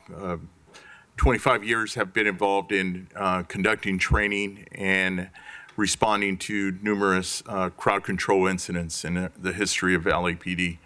Since 2020, I was asked, since September of 2020, I was asked by the chief to revamp our crowd control, crowd management training for the department in regards to policies, tactics, and procedures. Since then, I've conducted multiple trainings, not only for our department, also for our neighboring agencies, and I've also conducted training across the country when it comes to crowd management, crowd control. I've also worked closely with the city attorneys, our outside counsel, when it comes to civil litigation in regards to crowd management. I've become the subject matter expert in this subject. Currently, since 2024, we have trained over 4,500 officers, including command staff, in regards to crowd management, crowd control. Currently, in April of 2026, Chief Tangarides, along with the department, we push forward the Bureau MFFs. So this is approximately 350 officers that we currently have trained, where they have got specialized training in tactics, crowd control policies, and procedures, working along with CRD, media relations, to keep them up to date with all the current training. In regard, just like the chief had said, when it comes to crowd management, one of the things we've always strived for is to ensure First Amendment protective activities. We've strived this, and we want to make sure that that's our principal guideline when it comes to this. One of the things is we always want to establish that rapport with that crowd if we can. And we want to try to get that voluntary compliance. Our main goal is to minimize the enforcement action when we're out there. It's not to when it teeters into that crowd control and we start to get unlawful acts out there. And we have to change our posture at that moment. And our first thing is to protect life, but we also have to restore and maintain order, arrest the violators, and protect property. As an incident commander, when they're out there, one of the things they really have to decide is if this has gone to an unlawful assembly. And as we have it up here and we read it, 2 or more people gather to do an unlawful act or to do a lawful act in a violent, boisterous, or tumultuous manner. That penal code, and to meet that element of an unlawful assembly, is very simple, but yet as a department, we'll wait, and we wait a long time, mostly for a lot of these incidents, before we declare it an unlawful assembly. And that's something that the incident commander has to weigh, whether they have the available resources, and is it time to declare something unlawful. Once it is declared an unlawful assembly, a disperse order will be given. So the disperse order will be given. It will be read in English and in Spanish. If we could click to the other slide. It'll be given in English and in Spanish. That pretty much gives the warning, and it gives a direction of where the egress for the protesters to leave the area will give them ample time. It will be read in English and in Spanish multiple times from a sound truck. Also, it will be repeated with the lieutenants, the MFF leaders, the MFF supervisors that are out there. They're giving constant communication to the crowd while they're out there once it's deemed an unlawful assembly. There's also a WIA that will go out, which is a wireless electronic alert to all the people within the general area. So there'll be a geofencing will go up. They will get an alert on their phone saying that this has been declared an unlawful assembly. Also, to maintain that the unlawful assembly is heard, we will place officers on the other side of the crowd to make sure that the order has been heard at this point. Okay. After multiple times that we've given the dispersal order, we want to give these protesters enough time, ample time to leave.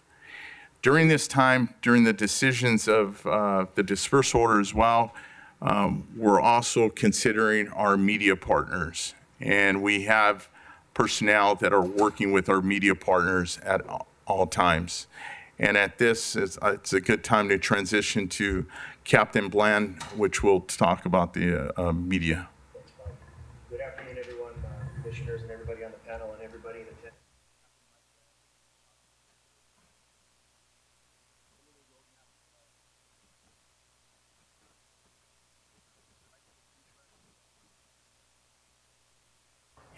And we will honor those commitments. And I think, I firmly believe we've taken proactive steps to demonstrate that commitment based on lessons learned in past challenges, legal requirements, and those updates that we received recently, as well as shared goals in upholding the First Amendment. Again, I will discuss our obligations to the media, media's access following the dispersal order that Bobby talked about, the training updates that we've implemented most recently, event planning, the mindfulness and thoughtfulness that goes into event planning, particularly when they're pre-planned, and how we look at those things, and then the challenges that we're facing. You can go to the next slide. So again, our First Amendment obligations, it's very clear that we must protect free speech and a free press. We must provide the media with reasonable access to observe and report the interactions, particularly when we have an unlawful assembly and a dispersal order. We must provide them reasonable accommodations and access to view the interaction between officers and those individuals that are protesting. Our goal is always out there to balance public safety with the constitutional rights, not just of those expressing themselves, but also with the members of the media. And our stance is to err on the side of access. Unless we have something otherwise, we're going to err on the side of access for our media partners when they identify themselves as members of the media. In a couple of these slides, you're going to see where I extracted a statement that either comes from policy, existing protocols and procedures, or our guidelines in our media handbook. And this particular statement is clear. We must provide our media partners with reasonable access and information to uphold First Amendment protections. Next slide. Bobby touched on the first bullet point up above, but these key legal considerations are integrated into all of our training and current protocols and procedures. The most important one following the dispersal order is 409.7 PC, which was enacted into law in January of 2022, which exempts members of the media and their news gathering functions from having to disperse from an area where we declare an unlawful assembly. And then you see Penal Code Section 13652 with restrictions on the use of chemical agents and kinetic projectiles, specifically the warnings, us not using those intentionally against members of the media unless there's some sort of imminent harm that they pose. But again, very strict protocols in the usage of those. And then the federal court order that was implemented in September of 2025, which prohibits our intentional interference with journalists who are in areas surrounding closed areas that can remain, again, in alignment with 409.7 PC. And again, all of the legal considerations that I had up above, those are the backbone of our media-related protocols. Following the dispersal order, again, by way of 409.7 PC, the media may remain in closed areas surrounding whether it's our command posts, field command posts, police lines, skirmish lines, moving lines. They can remain in those areas surrounding for news gathering purposes. We cannot detain them, cite them, arrest them solely for staying in an area that's closed for news gathering purposes. They must be given sufficient opportunity to observe and report, again, the interaction between our officers and the protesters. And it may be uncomfortable for us, but we can also position them behind our skirmish lines. It is uncomfortable to have people to your back in any situation.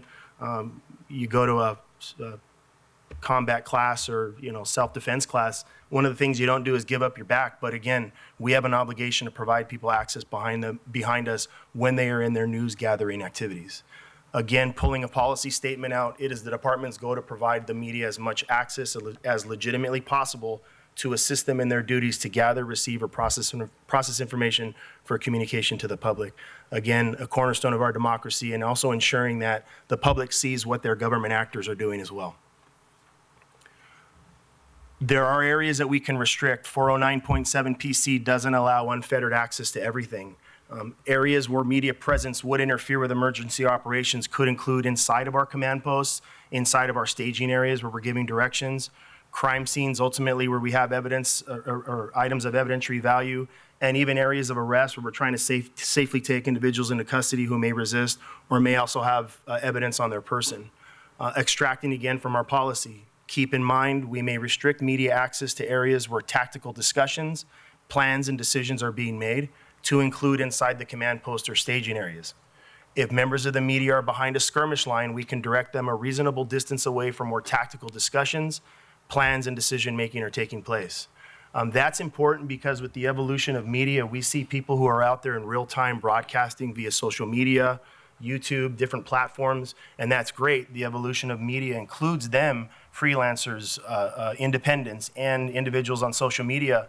But the concern would be being able to broadcast in real time our next move. That doesn't support public safety, nor does it support the officer's safety. So a lot of times we've seen, asking individuals to maybe back up the distance of a small SUV or two SUVs, which is 15 to 30 feet. And we do get some confrontation at times, still giving them a reasonable view and not blocking them, but asking them to remove themselves to where these plans are taking place. Next slide. Additionally, 409.7 does not allow media members to engage in criminal activity. Again, the law is the law, and if they're engaged in criminal activity, they can be subject to arrest. They also cannot interfere with arrests or operations, interfering with operations and our forward movements, getting so close to arrests or arrest circles, which we have experienced. Members of the media or claiming to be media getting right up in the officer's ears as they're trying to take someone into custody, and that's not safe for anyone. And also engaging in protest activity. First Amendment expression is, you can go out there and express yourself based on the First Amendment, but the expectation is that you're not vacillating between participant and member of the media. When we close an area and we allow you these media privileges by way of law, we ask that you're reporting on the story and not trying to be a part of the story. Again, a policy statement that we have there above, media members are not above the law. If someone claiming to be media commits a crime, they can be cited or arrested. Next slide. One of our challenges that I'll discuss a little further down is just the broadly defined definition of duly authorized members of the media. And I know some when I explain this, will ask me, wait, people don't have to have credentials? No, they don't have to have credentials. 409.7 PC includes all legacy media, traditional media, as well as freelancers and independent journalists, and we support them. And to include individuals that may be on TikTok, Instagram, as long as they're providing processing, gathering, disseminating information for communication to the public, then we're going to support their media activities. What we do need to do is give our officers some sort of pragmatic framework to work through identifying these individuals. And we would like to see press credentials, but they're not required. We've also asked our officers to look for other indicia like camera equipment, clothing labeled press, business cards, letters of assignment, published work, online presence, what do you do? And we can ask them those things to ask for verification and validation and proof. Whether we get the cooperation at scene or not is up for interpretation, but the reality is we can ask for those things to verify as we let you stay in an operationally sensitive area or assert your role as media that you work with us and cooperate and show us those things so that you can stay there lawfully. When that's unclear, then we have supervisors or sometimes public information officers from my team that are out there to assist when those things are unclear. One of the things that's important for us when we communicate this to our personnel is that we're asking our personnel, don't focus solely on the person's media credentials and or the organization or the institution that they're affiliated with. Ask yourself if that person is acting consistent with a person gathering and reporting news to the public. And if they are, I'll go back to my first slide. I'm going to ask you to err on the side of access. Next slide. One of the things that I felt was very helpful from the federal injunction in September was the identification of a media lieutenant, someone with tenure and experience who is out there ensuring compliance with the order, ensuring compliance in supporting our media partners' our obligations and requirements by law to support our partners in the media.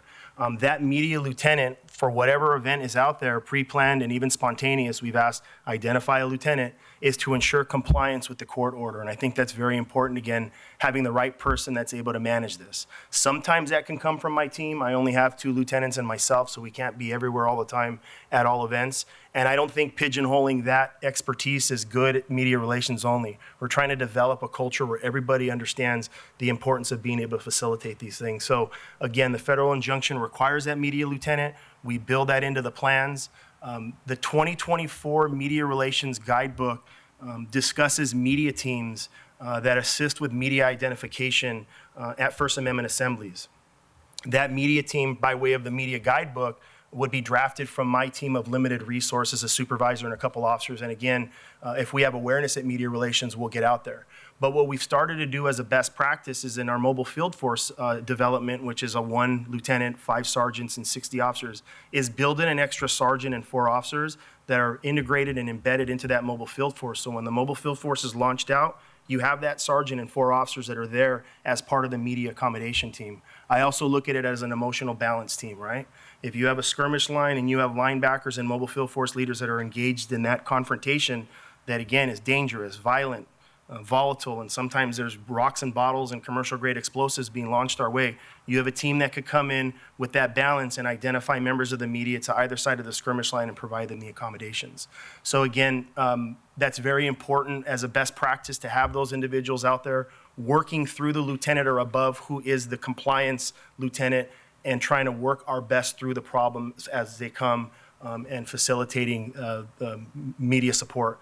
One of the things that that team also helps with is if we do have media members that want to get behind the skirmish line, they can help and create that buffer zone. We can gain a level of cooperation and keep them a safe distance where they're not hearing the next plan, the radio, we're moving right, we're moving left.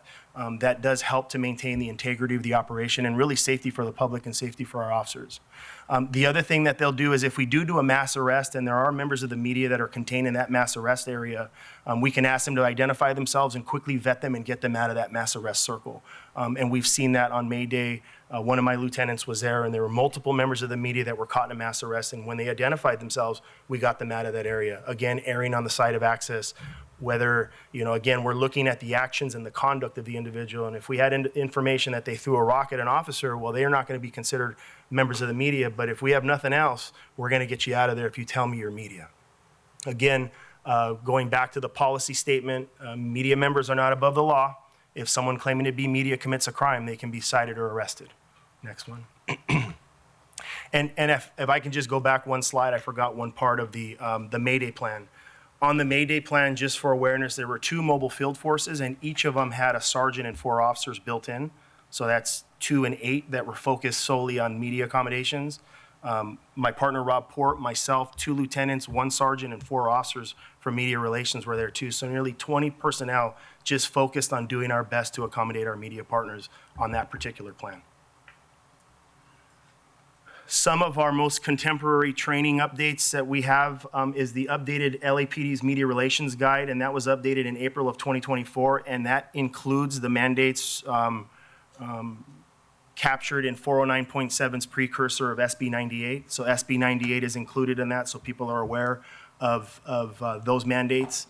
We have a 2025 crowd management intervention and control specific to media, and includes a lot of the policy statements or guideline statements that you see from that training bulletin. I came into this role in late August of last year, and in September, obviously, we had the injunction that was implemented. And from the time that that injunction was implemented, we started to really hypercharge our efforts in extracting a lot of these items to put them in front of our officers in easy-to-use training as really important priorities for the department. So we created a media encounters training video that was released on October 31st. Of last year, and that was in anticipation of the Dodgers' victory. So that Friday night, we played it for everybody as part of the briefing, and then played it again that Saturday night once they won, so that everybody was understanding of what it was that our expectations were when it came to media. We also created a roll call training guide titled Effective Interactions with Media Partners. That was released in December of 2025 of this year. That roll call training guide also has hyperlinks to all these items here that you see in front of us and can be used in a roll call training setting or in any group setting to discuss the importance of our media accommodations. And then we did an individualized online training by way of our learning management system. We call it e-learning. And that also was released in 2025 of December. And that is where an officer can sit in front of the screen, click through, and learn about this and take a 5-question quiz at the end. You can go back, please. 6,689 of our sworn personnel have completed that e-learning as of today. And that Media Encounters training video has had roughly 955 views. I understand that that seems low compared to our sworn personnel, but that's being played in group settings. Roll calls prior to us sending people out in the field at First Amendment assemblies. During pre-briefings, we're showing that video. When I assisted with the Academy Awards most recently, we had 2 lieutenants that were assigned as media accommodators, and my team was there as well as myself. And we briefed those lieutenants and had them watch that video with their squads before they went out. So a lot of times we're asking supervisors with squads to take a look at that video before you go out in the field. So each one of those last 3 bullet points, they work together. It's the same content, just understanding different learning modalities from the auditory to the visual to the kinesthetic learner to ensure that this stuff is ingrained and embedded into the DNA of our department. What I would ask at this point is I have the Media Encounters training video. I don't know if that can be queued up and shown. You're going to recognize the narrator, so just be nice.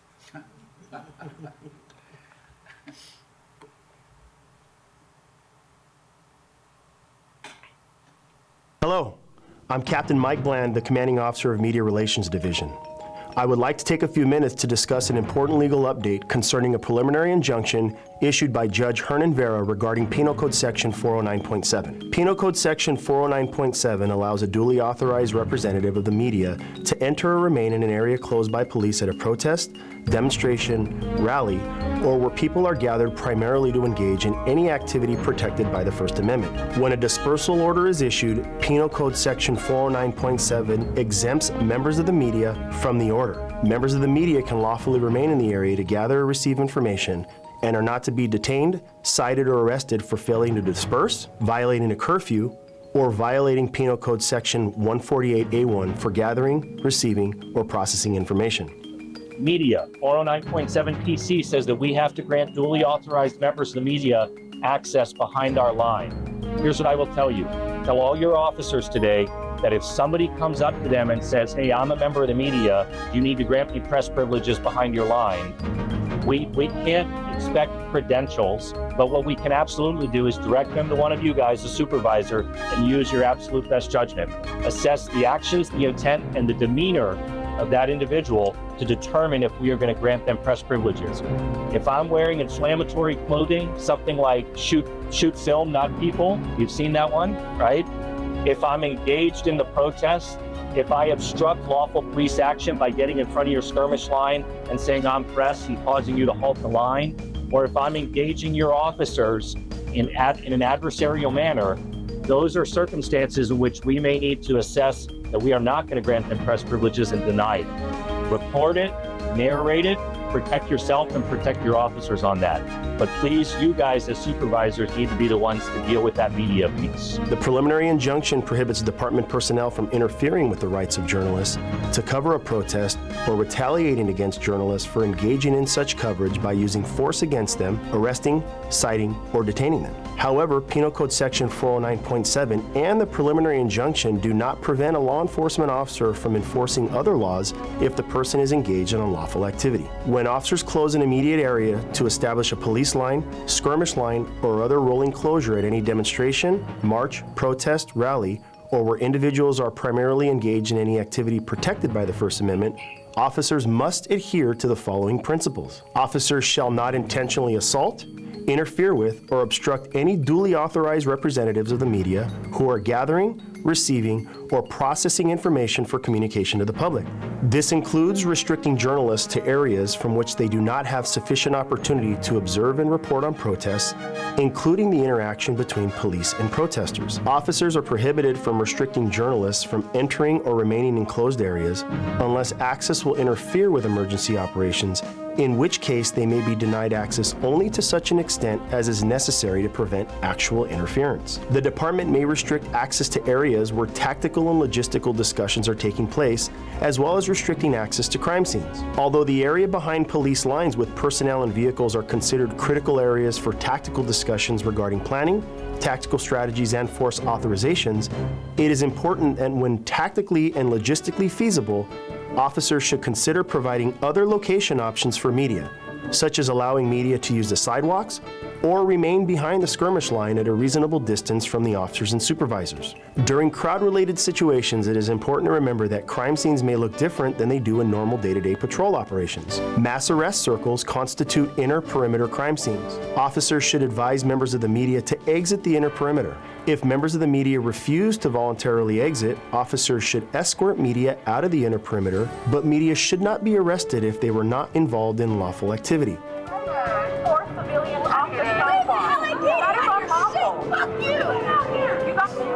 No, she's not pressed. She's not pressed. I am. No, you're not. You want to what? No, go ahead. No, you're not. You've been antagonizing. I seen you. You're not pressed. When officers are approached by a person claiming to be a member of the media during crowd control situations, officers should consider the following in determining whether the person reasonably appears to be a member of the media. Were you disseminating information? I'm an independent journalist, but I work with Fox. I was live with Chase Gallagher about 20 minutes ago. Do you have any other type of press ID, anything that... I just have this that I work... This doesn't... I know, I have this with Prager U. He's a media company. All right, what do you have in your bag? In my bag, I have mics. We're going to make sure that you don't have anything that's prohibited. Where's your identification? I'm independent streamer. Independent, who do you stream for? For Kick.com. For what? For Kick.com. Yeah, they sponsor the F1. Where do you disseminate the information? Submit the information. I mean, it's not paid. It's not commercialized. It's just independent. And I'm on the website. I could show you. Where's your ID? Pull it out. Sure. Pull it out, sir. Just so you know, I'm not here to cause any obstruction or cause any What's your last? Wait, hold on. What are you? New York Times. Here, I can't see you. All right. Who is it for? New York Times? Yes. You have the letter as well, or who made those letters? My editor, Christine Chan. Yeah, why is that? Oh, because I searched it in my phone because it's a screenshot. Do you have ID on you? Yeah. That has your name? Yeah. You work for New York Times? I'm a freelancer for the New York Times. Individuals carrying professional gear such as photographic equipment and wearing distinctive clothing that identifies the individual as a member of the media, and the person is not engaging in protest activities. Camera crews and photographers would be considered journalists as their presence is necessary to make a report. Mere verbalization or declaration of a person that they are a member of the media does not grant access as a duly authorized media member. And there's an NBC crew that wants to go through this way. They want to get into the crowd, so they're coming up behind us. Coming through. So sorry. No worries. No worries. One last hit for the day. Good luck, guys. Good luck, guys. The court has directed that at any protest to which LAPD deploys, the department shall appoint at least one member of the department at the rank of lieutenant or above, whose primary assignment shall be to ensure compliance with the terms of this order and the department's legal obligations as to journalists. When an officer is not able to make a determination, they should, when tactically feasible, request a lieutenant to make an objectively reasonable determination whether the person will be allowed into closed areas. The designated lieutenant will make the determination and, if necessary, contact Media Relations for guidance or the DOC if the call is after hours. If a person who claims to be a journalist is detained or arrested, that person shall be permitted to promptly contact a captain or above for the purpose of challenging that detention. This shall be done by either connecting the detained person with a captain at scene or by calling the DOC for the on-call commanding officer assigned to the area of the protest, unless circumstances make it impossible to do so. One of our primary crowd control objectives is to restore and maintain public order, but nothing precludes officers from enforcing other applicable laws. If a person who identifies themselves as a member of the media is engaged in criminal activity, they are not exempt from arrest. The preliminary injunction prohibits LAPD personnel from using less lethal munitions and other crowd control weapons against journalists who are not posing a threat of imminent harm to an officer or other person. Prior to using less lethal munitions or chemical agents in crowd control situations, LAPD personnel shall make repeated audible announcements in multiple languages, if appropriate, announcing the intent to use kinetic energy projectiles and chemical agents. It is not a violation of the preliminary injunction if a journalist is incidentally exposed to crowd control devices after remaining in the area where such devices are being deployed and personnel have otherwise complied with the terms of the injunction, including providing advance notice of the intention to deploy less lethal munitions. The department understands that a well-informed public is essential to the existence of our democratic society. Members of the media provide vital information to the public, and the department has an obligation within legal limits to accommodate the media as they perform this task. By using sound judgment and working with the media during crowd-related situations, officers embody our core values of reverence for the law and respect for people. Thank you for watching. Stay safe out there and take care. So I shared the training video, which again incorporates everything that's in our e-learning and our roll call training. And just to demonstrate that through these training items, we're reinforcing legal requirements, communicating operational expectations, and also incorporating best practices in everything that we do when it comes to the media. One of the things is, as I get close to the end here, is just communicating to the commission some of the challenges that our field personnel are dealing with. Certainly the broad definition of duly authorized members of the media provides some complexities for us because anyone claiming media access without any requirement of proof can be problematic for us, and that lack of proof, and we're also extending access to operationally sensitive areas, it adds a layer of complexity. We're asking officers to make judgment decisions out there. That is why we have a media lieutenant and media teams accommodating, but it's still difficult for them because, again, we really have no proof as to whether or not, and it's just based on their actions and behavior. And we have seen, and I'll get to it down below, but we have seen individuals, again, going back and forth apparently between participant and then claiming membership in media and being duly authorized. And then moving to the next bullet point, the bad faith misuse, invoking this duly authorized label to be there, seemingly not purely there with the intention of gathering news and informing the public, but to disrupt, to provoke, to antagonize, and then to refuse lawful direction, again, asking sometimes to back up no more than the distance of a small SUV. The operational security risks by way of the way that the law is written can, again, allow unverified individuals within close proximity of us, whether that's skirmish lines and field leaders that are trying to give direction to officers and develop the next tactic. But it's also potentially exposing and broadcasting our next move and potentially disrupting our operations when we're trying to restore order. What I would ask of you, if you can recall the video, there was a woman in a red dress that in one instance was being belligerent towards our officers and then claiming to be media. We see that with increased frequency now. Earlier, I talked about arrests and members of the media or proclaimed members of the media rushing up on our officers and getting so close as to create an interference and then saying, I can be anywhere I want except inside of your command post.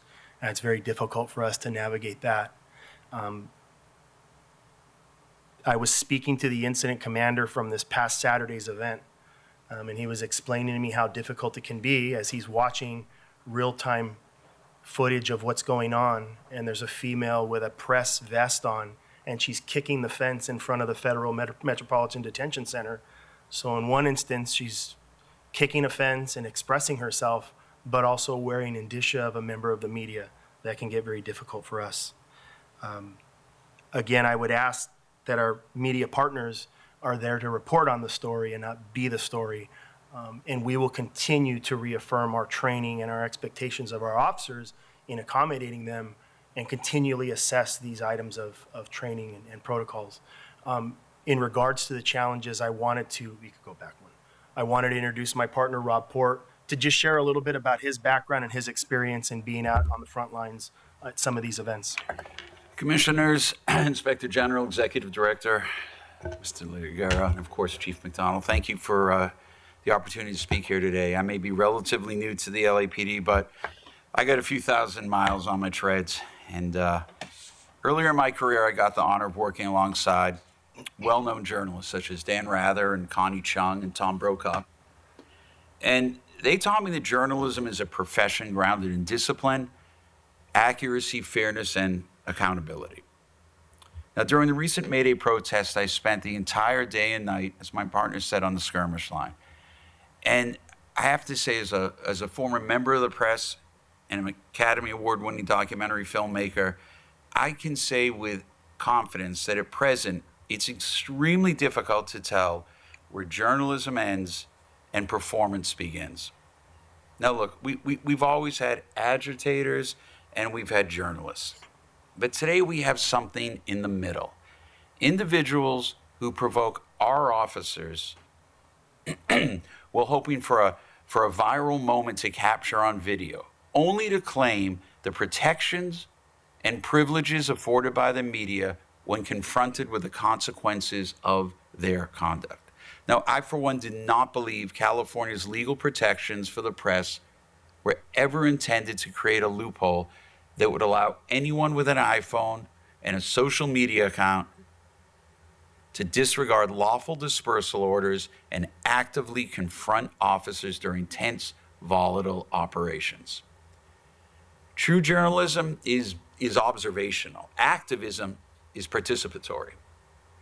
So when I see individuals aggressively placing phones inches from our officers' faces, screaming profanities while these officers are attempting to move skirmish lines, then dart in and out of police formations, only to flee once our officers advance. Their conduct bears little resemblance to the professional news gathering I have seen.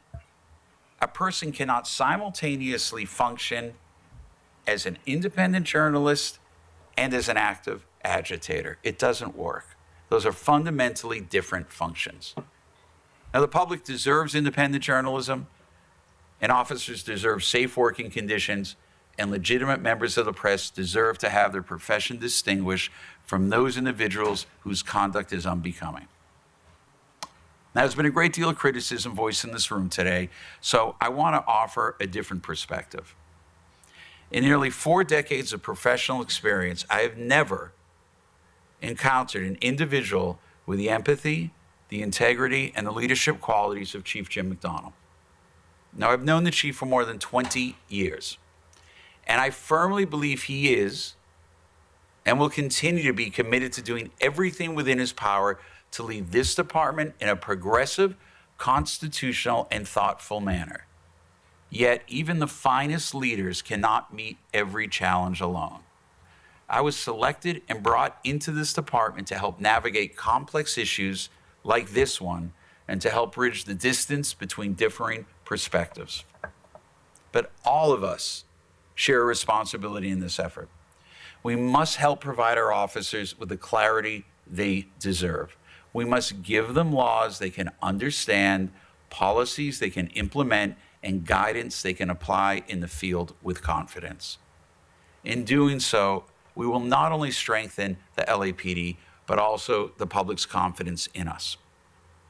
Now, I left the private sector and joined the LAPD because I believe in its people, and in moments like this, moments that demand honesty and thoughtful leadership to effect change. And I know we are all equal to the moment. Thank you. Thank you, Rob. We can go to the next slide. Thanks, Chief. One of the things that I want to thank our media partners for doing, particularly some of the organizations that represent journalists and members of the media, is some of the guidelines that you can find online from groups like the RTNA, LA Press Club, and the Society of Professional Journalists. I've highlighted a couple that I found most telling, and again, I thank these media organizations for putting these out for their people because this is a matter of safety. One of the top ones that's highlighted is, be clear to frontline officers that you are press. Police need indications to know your role. Be professional. Clearly show credentials or other work ID. Moving down, don't interfere with police. Give a reasonable amount of room and don't stand close behind them, especially during arrests. Don't disrupt command posts. Be mindful of safety concerns. Continuing, don't participate besides news gathering. Many newsrooms don't allow employees to participate in protests, but it's also true that press and activism can overlap at times. If you participate besides news gathering, or if you break any law, the police will not treat you as press. Moving down to the next area, you can still be arrested for violating any other law, including obstructing an officer. And then continuing, the law does not require police credentials or permission, but practically you must identify yourself. Always carry professional identification in physical form. And then your conduct is also critical to demonstrate you are a working journalist. Our organization's position is that press at a protest is strictly gathering news intended for public consumption, not participating in lawful activity, other than observing and recording it, and not interfering with police. If you participate as a protester, you cannot expect police to treat you as a journalist. Being or posing as press is no excuse to break the law, just like being or posing as a police officer is no excuse to break the law, and we condemn this at protests as a safety threat. And then lastly, I'll just read one that I found that was very telling as well, is law enforcement has made it clear in times of chaos, officers and deputies find it difficult to separate protesters from the media, especially if the media are not wearing credentials or other prominently displayed affiliation. If you choose to blend in with violent or destructive protesters, you may be mistakenly treated with any appropriate tactical response. So again, I want to thank these outlets for putting these out there as guidelines to ensure safety, as guidelines to help with creating a seamless interface with officers, for setting the tone to work with us. People are welcome to call us in advance or identify an officer there in advance and identify themselves. I would like to get to a point where we both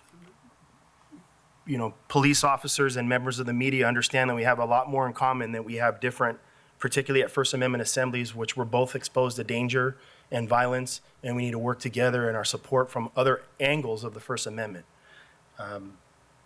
One of the things I'd also like to suggest is if they go to LAPD online, not that credentials are needed, but you're welcome to ask us how to go through the credentialing process. I look at that, it's not necessary, but as like a fast pass at an amusement park, everybody's gonna get on, but it's kind of quicker that you can get on and we can have a better understanding, and it would reinforce the partnership that I think is extremely important in building trust for our organization and in the community with members of the media. In closing, I would just like to add from my end that, a free and independent press, as I stated in the beginning, is not just protected by law, but it's essential to democracy, and it's really essential to building trust in institutions like ours. Our department recognizes that media partners play a critical role in documenting events accurately, shining light on the truth, and ensuring our communities remain informed. Their presence, especially during large demonstrations or unlawful assemblies, they help create transparency and accountability that ultimately strengthen our city. And I'm committed to continue to assess training, identify areas of vulnerabilities and shore those up, and really work as much as we can in tandem with our media partners. And I would also like to say that the verbiage used and the titles of our training are intentional to create a culture where these are our media partners. And we're not diametrically opposed, particularly at these unlawful assemblies. Thank you. Thank you. Thank you for that presentation. I will start off with my fellow commissioners, Commissioner Scobin. Thank you very much for that detailed report. It's tough because, everything that you said, all of you have said, makes sense. And we hear, whether it be through, social media and videos that are captured out in the field, or, from members of the press that come in here to this meeting, et cetera, on an ongoing basis, that sometimes the reality, at least for them and their perspective, is very different from what we heard today. And so, for us, it's about reconciling that and ultimately figuring out what policy and things that we can do to be great, and, in a perfect world, eliminate any instance where members of the media or innocent bystanders get caught up in this mess.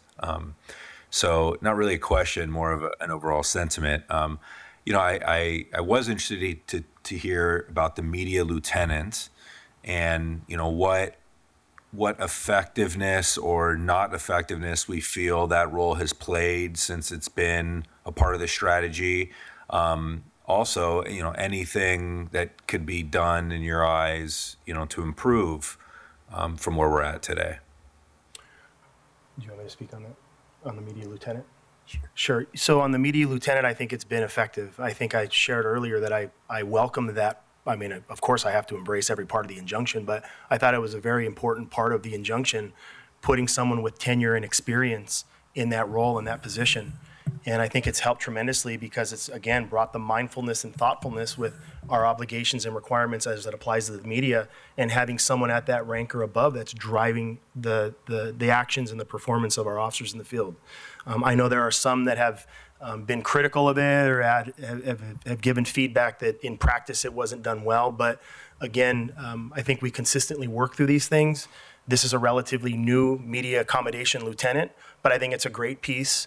I think that looking at our mobile field force policies, you're seeing us, even though the mobile field force protocols in the future haven't been developed, but embedding that sergeant and 4 officers who speak to the lieutenant and interface with that lieutenant has been huge.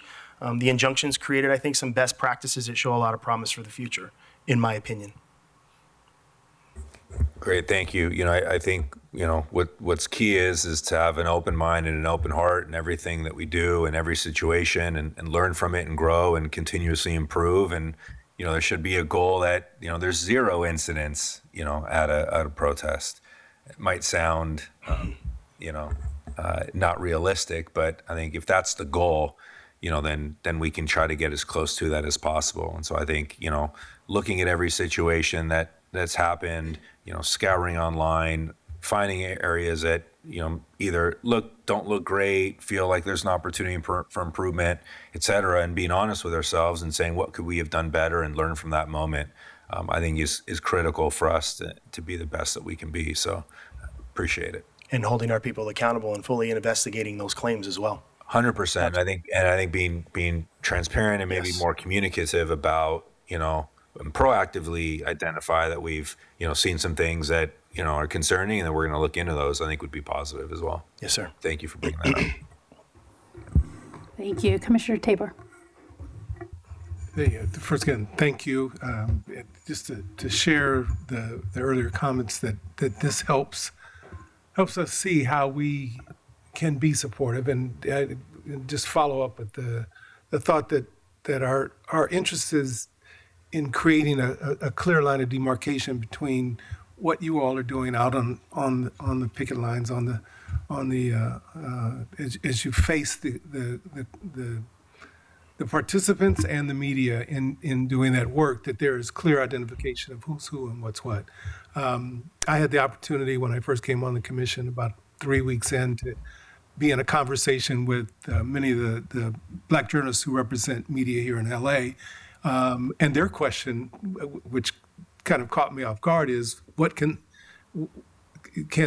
LAPD help them when they're trying to legitimately represent their organization, and they're being pushed and moved about by folks who just barely have a camera in their hand? What can they do to say to the officers, look, I'm here legitimately, I'm trying to do my job.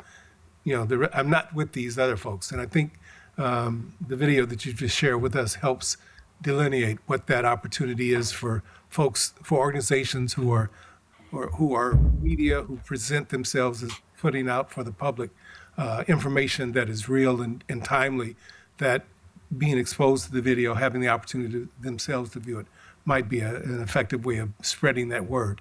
I don't have questions other than on a grander scale. Are we,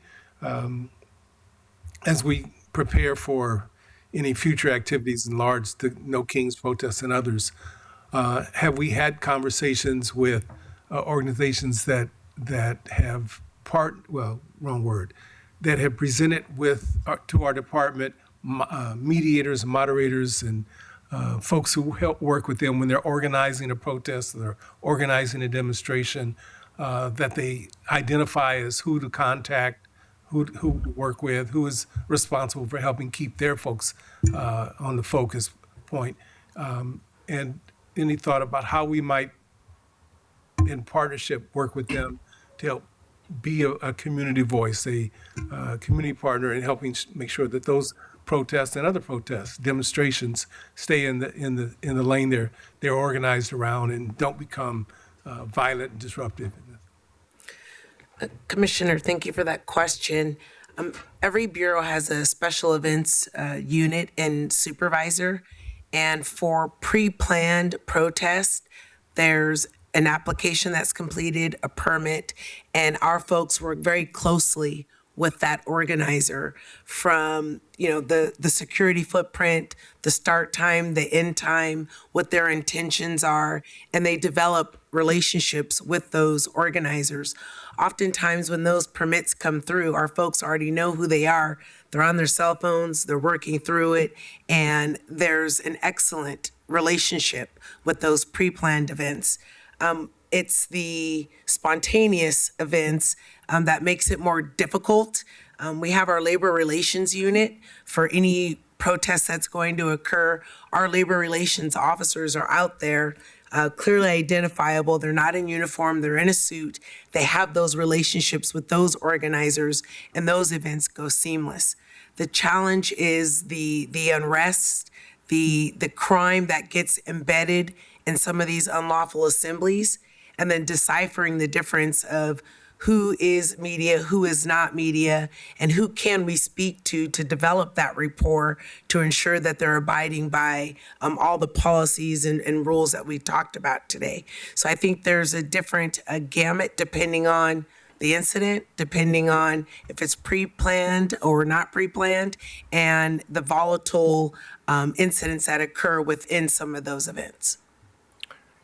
I think too, if we could leverage community ambassadors at some of these, whether they are from community groups, we have a well-established relationship with Crisis Response Team and GRID when it comes to violence and helping us temper those things. But maybe there's a community group that can work with us. We have established, whether it's Taste of Soul or MLK Day Parade, where individuals are in the command posts with us that help us, and they're the front line to address issues.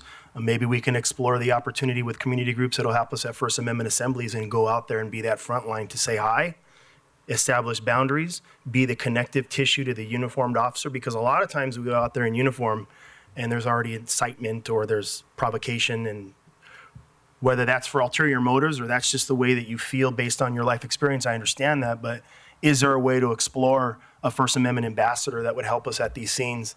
Again, if rocks and bottles and commercial grade explosives are being launched, you're not going to send a community ambassador out there.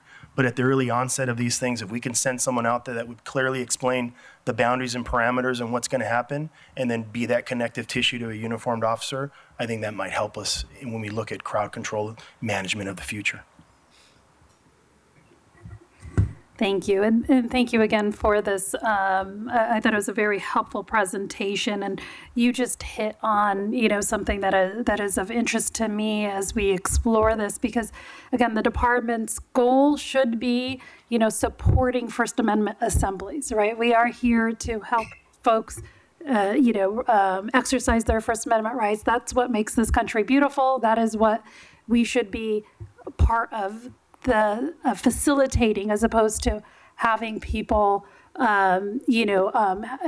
interfere with those rights, and also facilitating the media's reporting on those activities. And so I think, we hear about, and there's a difference between the times of like the peaceful protests, and I think your example of having community ambassadors be kind of a front line would be helpful for family-friendly protests. People are out there, they want to see that they're being able to peacefully protest and free from any other dangers, and having ambassadors there to facilitate it without it looking like there's this, a mass army there to take over the demonstration, I think would be helpful. So any way we can leverage community partners so it doesn't look like the department is there to, shut down peaceful protests would be helpful, because I don't think that's the intent. The intent is to be there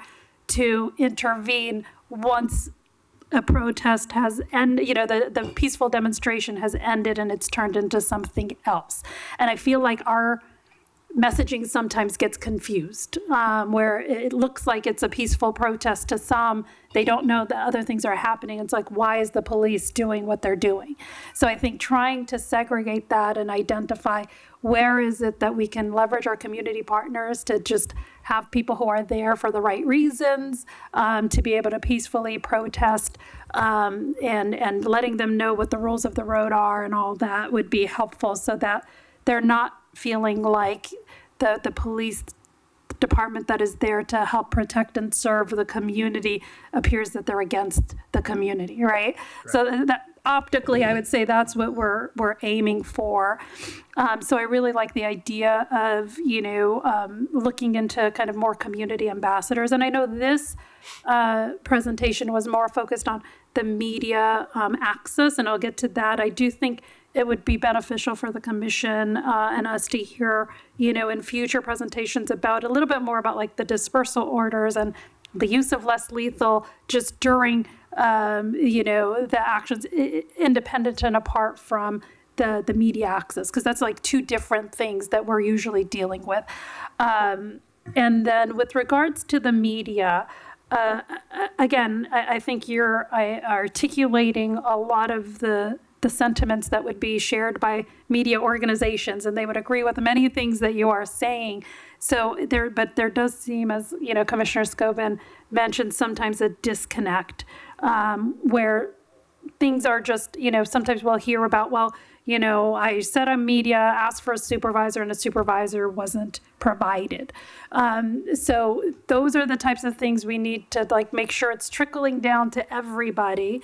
And as I was preparing for this presentation, I did look at our department policies, including, what is actually in the manual, and I think some of that is outdated. We need to refresh and update those so that they are consistent with the law. And I think your focus has been mostly on the 2024 media guidebook, which has the more up-to-date language of the law. I think we need to incorporate those things and have it come before the commission as here's an updated policy that will go into the department manual. And I think we should be thinking about, and potentially, again, using this as an opportunity to work with our partner media organizations, having some kind of pocket guide or something that every officer can have in case, again, when you're preparing for these events, you can get bombarded by a lot of things, and you heard the training one day and you thought this, or I thought they couldn't be behind me, but whatever it is, having something working together with the media of what would be a helpful pocket guide for every officer to have, and they don't have to second guess. Have you looked at doing anything like that, or is that something that that would be feasible? I haven't looked at a pocket guide. I know in my 25 years we've used pocket guides for a variety of things. I don't see that being a problem. But I am proud of the video, and we can play that at any moment in time because everybody has a computer in their hands on a phone. So we'll use that. I will encourage incident commanders to show that prior to First Amendment assemblies, but we'll certainly explore looking into that pocket guide. And I do think potentially we had mentioned at one point that something that a lot of the other cities do is we could do a better job at identifying our PIOs for the media partners, to your point, sir, who are unclear. They'll stand out in the crowd more. And that's something that's fairly easy to do and might provide some clarity. And I appreciate the difficultness of trying to understand and differentiate between who is duly authorized media versus an activist and things like that. But I do think it can be a bit more of a nuanced issue, and it's hard to have individual officers making that decision in the first instance. And I think, trying to refer people to individuals like yourselves who are steeped in these issues. I think we also have to keep in mind that, a member of the media can one day be an activist, right? They can come to a protest one day and say, I'm not coming in as the media today. I am here to fight for X, Y, or Z. And, and challenge the department or challenge other things. And then if that's their behavior that day, they are operating as just a member of the protesters. But then the next event, say it's a month later, a week later, they should be able to say, I am here for media. I am here as a media person, and it shouldn't be used against you. Just last year you were yelling X, Y, and Z to us, right? So is that something that you all can make sure is being communicated, or is that understood? I don't think in my observation that was it. I think in my observation what I saw that things that we weren't not allowed to show today were incidents where individuals would show a press card, then within 30 minutes were hurling vitriol at various people, including myself. And I'm a New Yorker, so it takes a lot to make me blush. And then claiming, protection under the press. I think that's the part, to me, as a civilian observer, that is incredibly confusing for our officers. And I think that's fair. I think the action's happening on the same day, same event, where you're seeing someone throwing, a bottle one day and then, or the same day and then, holding up the press pad. I completely understand that, but I just don't want it to be used against someone that on a prior incident that they were there showing up as a protester. So I think we need to just make sure we're finally defining that. And I do think that there needs to be some room. There are, folks who may show up as a reporter and are reporting on the news and then are being told, hey, you need to get out of here, or you're not this, or, no, I'm not going to give you a supervisor. If they're met with something that they know is inconsistent with, say, the injunction or other things, I can understand them having the emotional reaction of getting a little pissed off, right? But I don't want that to just be, well, automatically you now lose all of your press rights because you have shown an emotion. Again, I would just say, as not discounting what you're saying, but just as an observer that day in there, the pains that the lieutenant, myself, and our staff went to, even within the circles, to pull out and identify and give every opportunity to anybody that was legitimate press, was absolutely above and beyond what I think any, when I say normal, I mean civilian, would consider fair and reasonable. And those people were ultimately let go. So, you know. And I understand, and you all can't be at every single location, so that's where it's like just making sure we're all operating on the same page of like, how are we supposed to be dealing with these things? And I do know, and I saw from the video that there is, if someone who is either, arrested or detained and is reporting to or stating that they're media, that they can request a higher level supervisor. I would encourage the department to look at making sure there's some kind of gatekeeping function before people of the media are, arrested or having to, respond to charges and things like that, because I just don't want it to be a reaction on the part of someone who may not be fully versed as like the media accommodation team, so that there's at least a little bit more scrutiny before someone in the media is charged with something that maybe you'd look at and say, actually, this was a heated conversation, but it shouldn't rise to a level of they're no longer entitled to be in that area because a dispersal order was given. Does that make sense? Yes, and that is why we've built these accommodation teams in, because again, with my limited 20 personnel or so that have myriad other tasks that we do outside of First Amendment assemblies, we can't be at everything. So not pigeonholing that expertise into media relations, but sending it department-wide and working through that process. But again, if there is a mass arrest, that media accommodation team jumps in the fray. We have a Lieutenant Bruce Koss that was at some of the ones recently and is in the fray trying to identify, and if they self-identify, we get them out. If they don't identify by the time we get to maybe the Metropolitan Detention Center, our jail, we would ask again, please identify yourselves. So again, if we have information that they committed a crime, they're not above the law, they can still contest that with a captain or above. That's in the injunction, and we make that clear to all the incident commanders. If someone's arrested and they want to contest that arrest and they claim they're media members, make sure a captain goes there to discuss it, and we'll work through that process. And I think, again, like I've said, this is the injunction from September is still, it's very important. We've hypercharged our efforts, but it's still relatively new. And there's going to be learning moments and times of failure, and we'll just continue to work through those. Okay. Great. Well, those were kind of the comments. So I'd like us to, and we'll work with the executive director of, looking at the policies to see what needs to be updated. And if you all can give some thought about, having some kind of pocket card or something, and again, working with the media partners to help develop it, what would be the most useful thing? What are they seeing? Because again, a lot of the things that you're saying is, I think I just want to make sure everyone in the department's all on the same page and understand it, and that it's aligned with the media's expectations and understandings as well. Yes, ma'am. Any other questions or comments? Okay, thank you all. With that, I don't think there's anything for us to approve on this one.